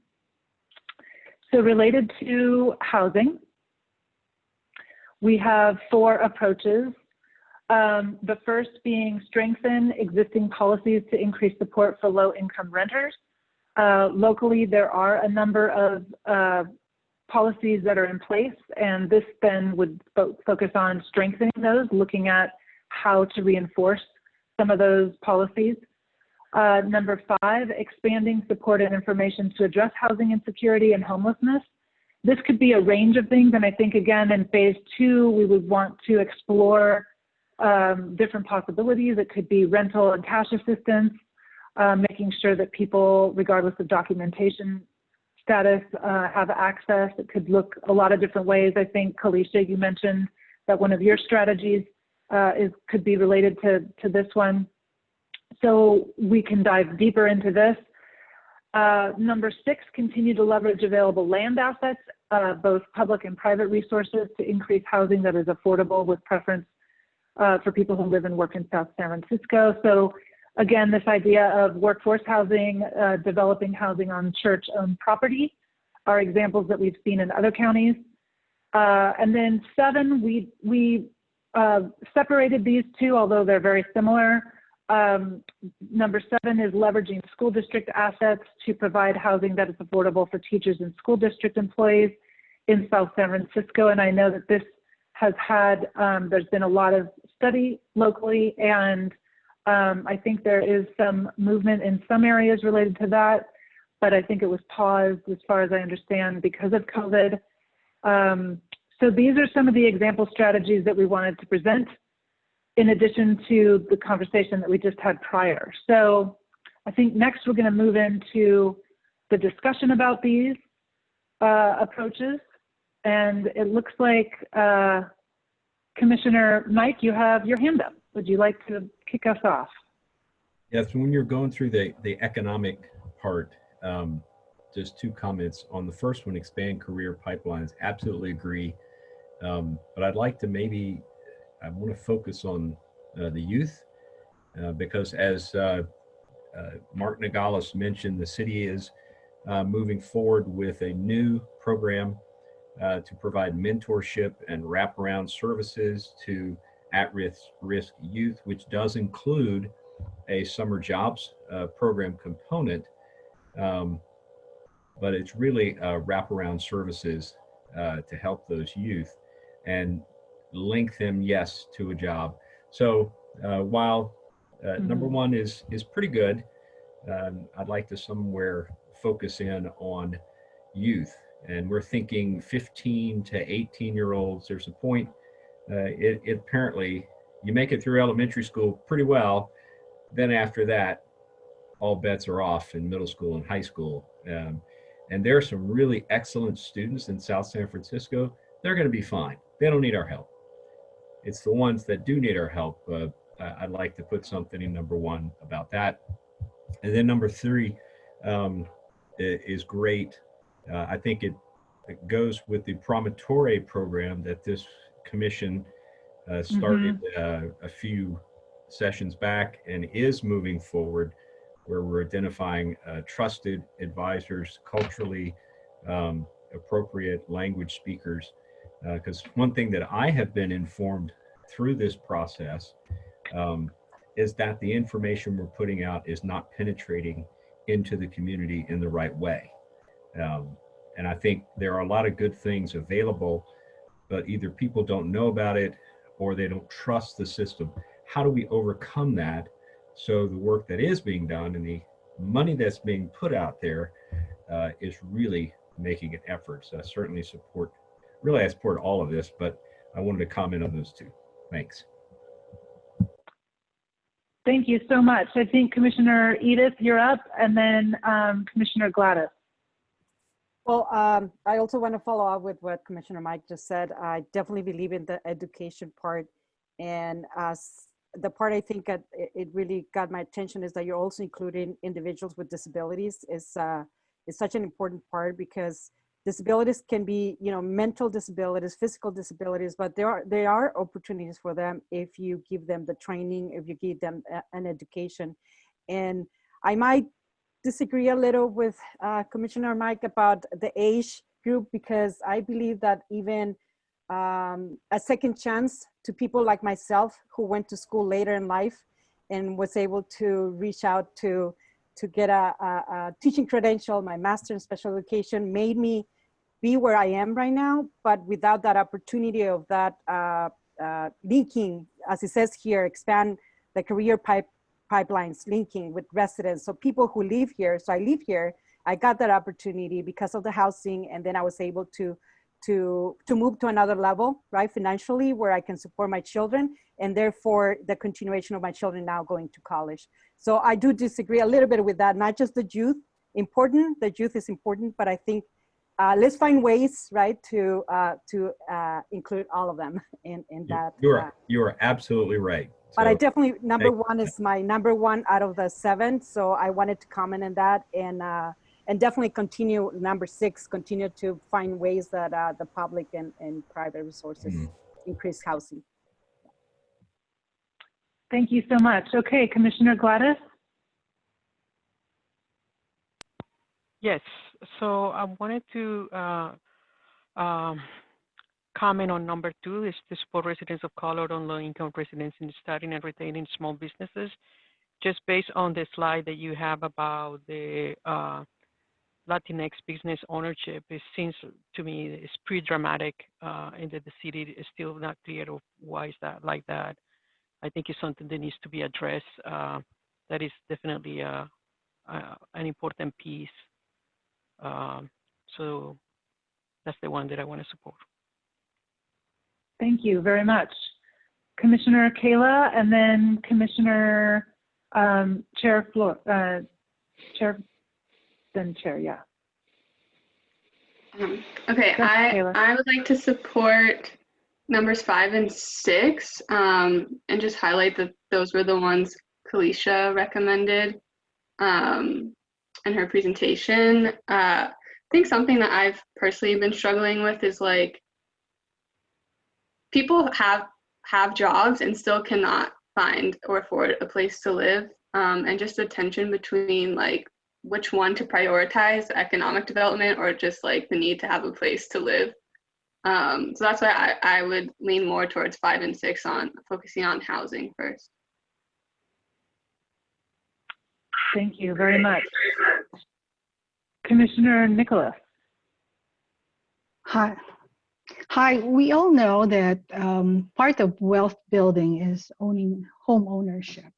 And so therefore, housing is really an important factor in making sure that everybody's, when we rise people up, everybody rises. So the expand career pipelines to all residents, I agree with Edith that not only just for the youth, but for everybody who wants to be having a new career.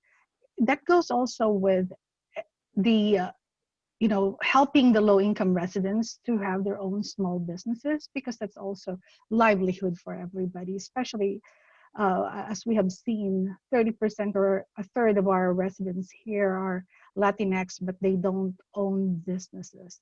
And sometimes that's also one of the things that, it's an economic power that they need. So I'm supporting, I feel like 1 and 2 are closely linked. And of course, number 3, those are the ones that I support in terms of priority.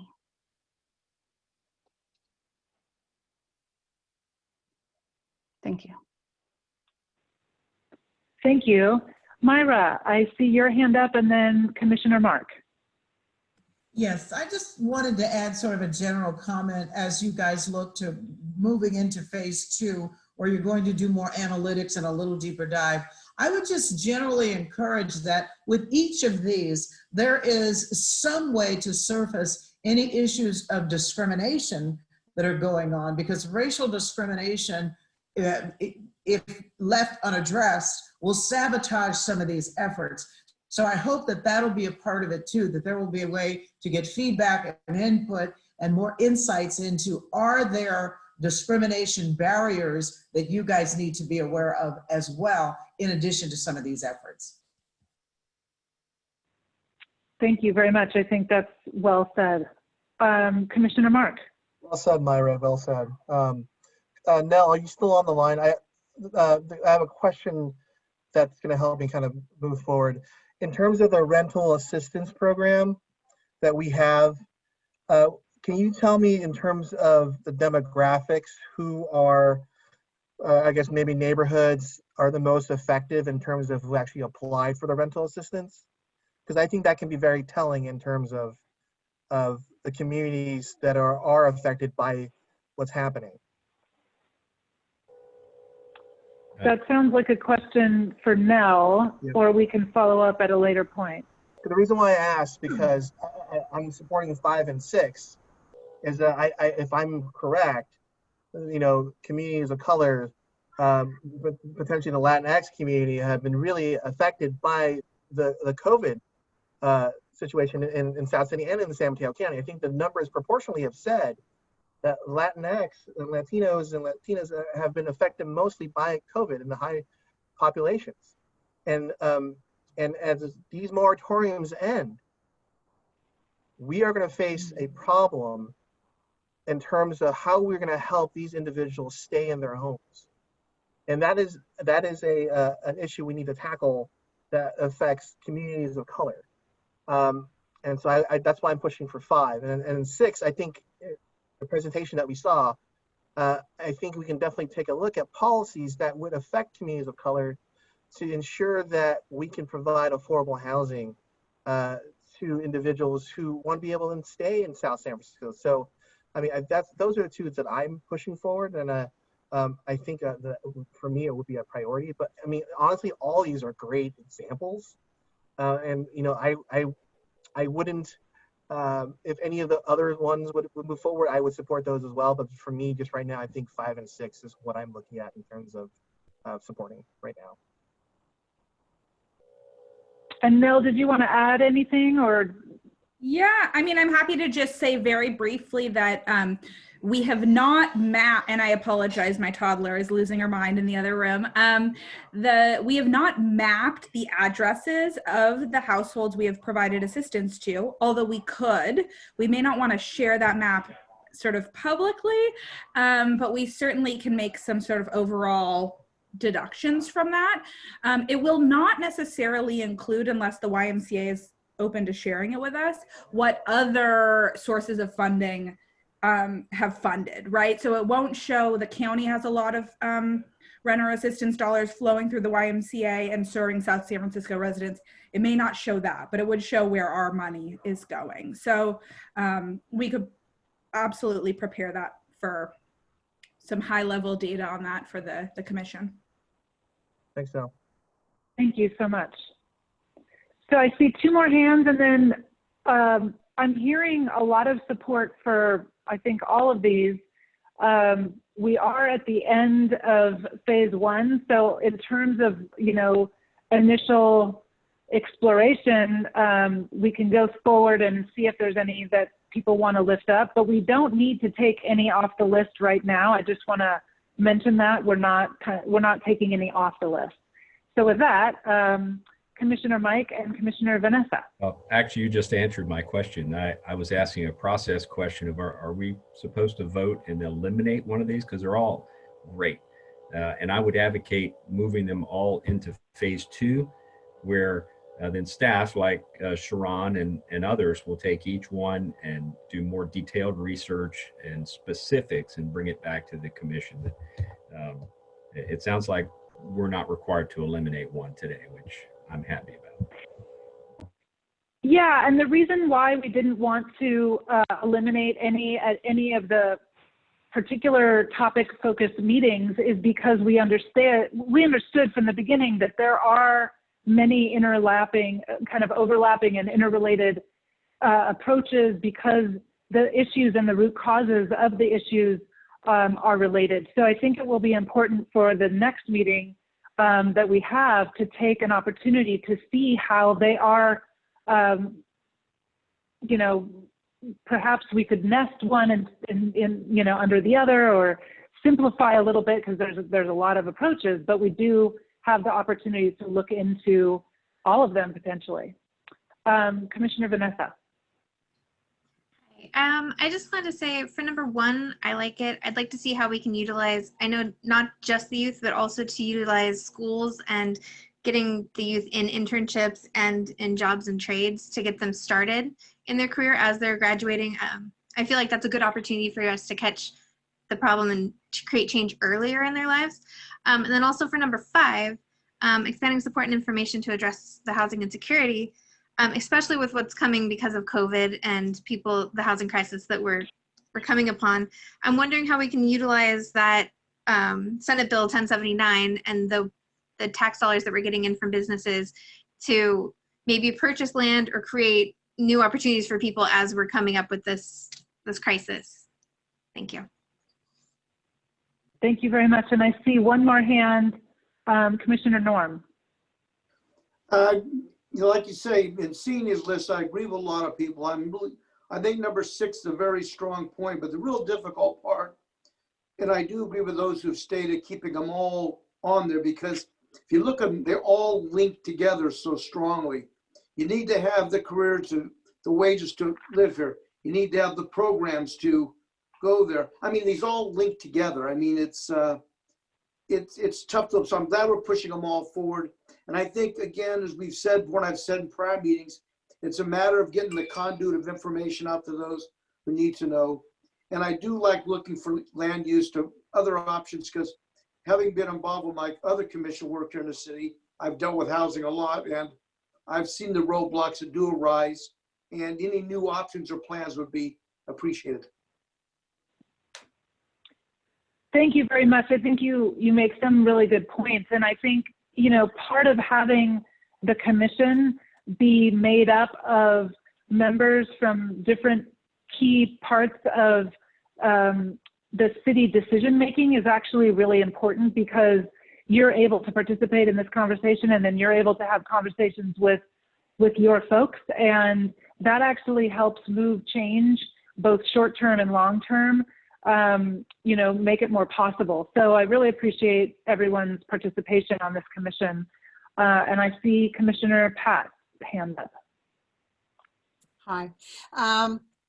I agree. I think everything on this list is interconnected, and I think that we should move everything forward.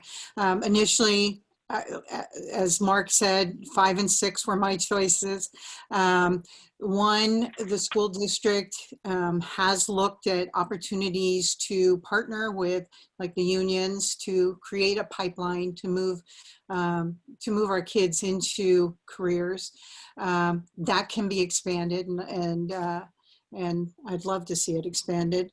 But really, I think these are all valuable, and I think they all deserve, you know, a deeper dive. Well, thank you. I think we are almost to 6 o'clock, and I think at that point we wanted to make sure to open it up for community members to weigh in on these approaches and to also ask any questions or make comments. Before we do that, is there any other commissioner comment that we want to make sure to listen to or hear?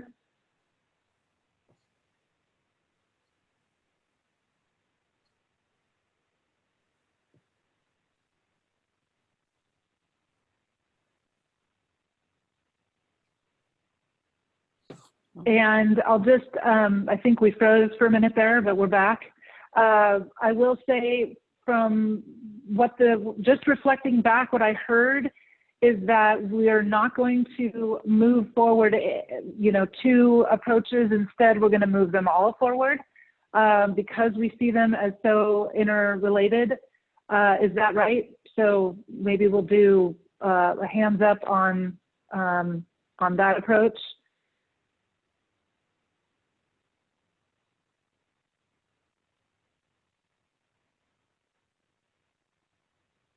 It looks like there's a lot of agreement around moving these all forward. So Sharon, I think we have our work cut out for us. And we will be moving these, you know, like we said before, investigating, connecting the comments and questions that you've had, and maybe bundling them together where they make sense, and investigating further. Paige, did you want to add anything? Right, and just to reiterate, I know that Kim, you mentioned it earlier, but in case people didn't catch it, none of the approaches that have been reviewed to date have been eliminated, right? We've only just lifted some up, and so at the next meeting in the beginning of November, November 4th, we will be revisiting all of them and taking kind of that step back holistic look of deciding where to focus. So just wanted to remind people of that. Great, and it looks like there's a lot of agreement around investigating these further. So we will be following up with you on that. Thanks again, everyone, for your questions and comments. And with that, let's open it up to community members. So are there any community members that are interested in asking a question or making a comment? If you raise your hand virtually, then we can invite you into the conversation. Paige, do you see any hands up? No, not yet. So here's okay. the one person so far, so we'll just give it a second. Yep. So I'll invite Eddie. Is it Eddie? Yeah. And then Commissioner Mike after that. Can you hear me all right? Go ahead. Yep, we can. Thanks, Eddie. You have 2 minutes. Okay, all right. Well, first off, I just want to say I think the presentation from Ricardo was really useful. From the Sustainable Economic Law Center, I thought some of the ideas were really interesting, particularly the community land trust. I think that's something we should look into in South San Francisco. You know, even city manager Mike Futrell said that the current system's not working. And I think pretty much everyone here can agree that 50% of units need to be affordable housing is not sufficient. So why can't we set up as a city, maybe use some public land for a public land trust, create some housing that's not on the speculative market to actually help people instead of waiting on private developers to come save us when they're not going to. And I want to talk about, I can't remember who was proposal 5 or 6, but just providing assistance to people directly in need.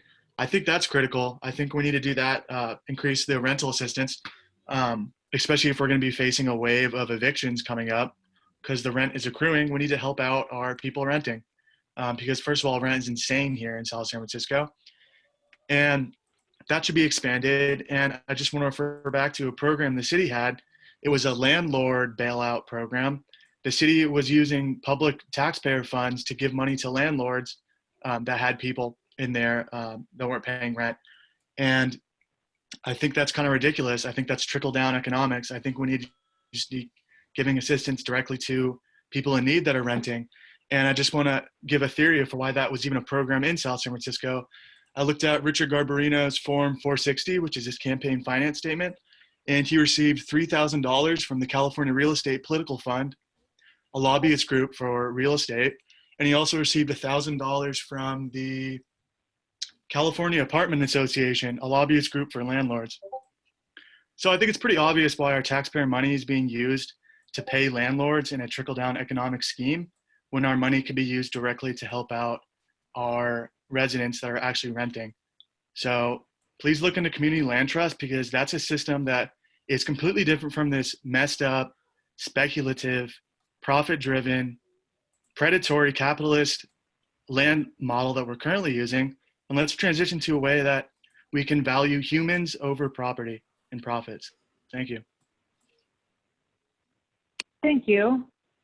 It looks like Marcella from the community. Go ahead, Marcella. You have 2 minutes. Sorry, I'm just unmuting her. Sorry, I had 1 moment. Marcella, are you just need to unmute? Hi. There we go. I would just like to recognize that we're also here on Ohlone land, and that's like never really mentioned in any of these meetings. So I think we need to like recognize that at the beginning of the meetings. And I guess I really liked the presentations today. I thought like the community land trust was a great idea.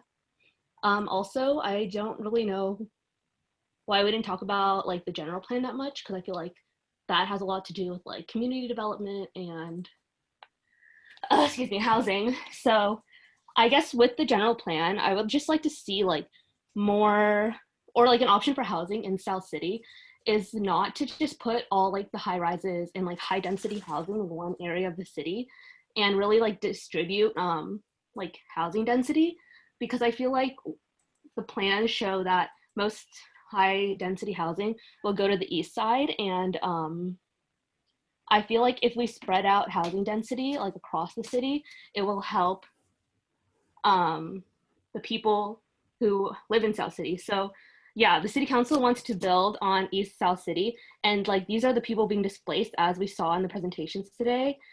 These people are already employed. I think Caleb Powers brought that up, and the presentation. These people have like the lowest unemployment rate, but yet are the ones being displaced. So like it just doesn't add up. So I think we really need to focus on housing and rental assistance directly to renters and not landlords, because you know obviously landlords are the ones creating the housing problems. If people can't afford housing, like obviously the landlord's the one getting paid.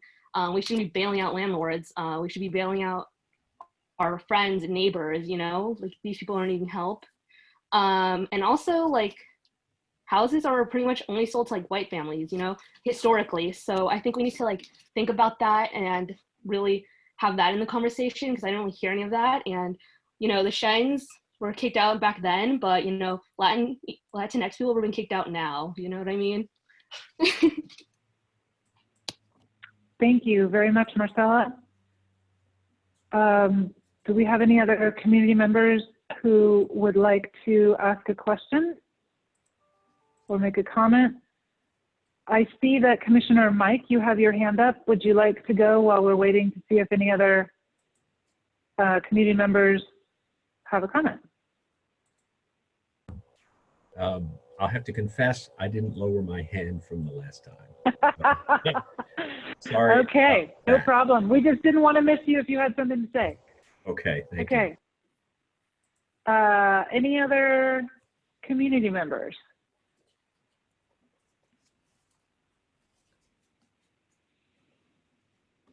What about other thoughts that commissioners have? If we don't have it, oh, we have AS, a community member who is interested in making a comment. And if anyone is called in, there's a handful of people who've called in by phone. If you want to join the queue, please dial *9, and that'll raise your hand so we can let you speak. AS, can you unmute? Oh, yeah, thank you. This is Olga Perez. Sorry, my thoughts are a little bit scattered, but you know, as part of the presentation, I read something that it said, as part of the general plan process, explore options to zone for higher density housing, ! You know, throughout my life here in South San Francisco, one very noticeable change is the increased number of residents and the amount of cars that fill our streets. You know, I'm suspecting that there's a lot of families living in one single family home. And however, at the same time, I've seen many of my family members and friends being displaced because of the high rents and the cost of living. I'm hoping that this commission tackle the affordability of housing while meeting the housing needs through partnerships, you know, through the county, the state, or federal level, and also through the driving force, which is the biotech industry. I'm hoping, you know, not only the affordability aspect, but also at the same time, looking into preserving the Old Town's historical value, the gentrification issue, our peaceful way of living is being given focus during the general plan. You know, having attended many of the workshops and the meetings, the presentations mentioned the housing needs has been brought up by the biotech industry. I know Genentech has been very generous to our schools, you know, field trips that, you know, which we're very, very grateful because our students have benefited from the Genentech donations. And I hope this commission also takes a look into, you know, perhaps obtaining some funding or some sort of partnerships through the biotech industry, through impact fees or something of that sort, you know, because the biotech has definitely impacted the footprint of South San Francisco. I wanted to thank all the commissioners and thank you very much for your time. Thank you very much. Thank you. Aristel, I think you are next.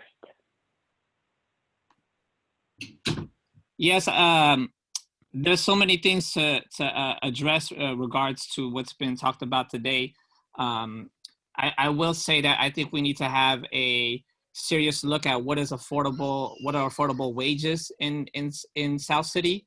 And we need to not get caught up in the idea of that people that work in quote unquote low wage jobs are deserving of such low wages. A couple of months ago, we were literally thanking essential workers, and we need to be follow through in terms of policy and how to raise wages for people that work in jobs that are literally feeding us on a daily basis. I want to say that I've been watching the meetings, and the issue of schools have been brought up. I noticed there was some talk about like how to get students into more higher paid jobs, right? If we can't get these wages up for the lower wage jobs. One thing that I will propose is we use funds that would be otherwise used for SLOs to create partnerships with job programs where the young people can intern and learn job skills and potentially trickle into these jobs that pay them a decent wage, especially when you consider that a lot of the hours that SLOs, which are school liaison officers, are spending are predominantly at Latinx schools. And we know that's not going to yield to more opportunities in terms of jobs. There are studies that show that people that get jobs are through networks. And so we need to allow our young people to get networks by building these partnerships instead of putting money into school liaison officers. And I think that would hold more value and actually would actually kill two birds with one stone in terms of relieving crime, because we know that poverty is very much linked to crime, particularly property crime. Thank you. Thank you very much. Is there anybody else from the community who would like to make a comment or ask a question? I don't see any more hands. Any other comments by commissioners?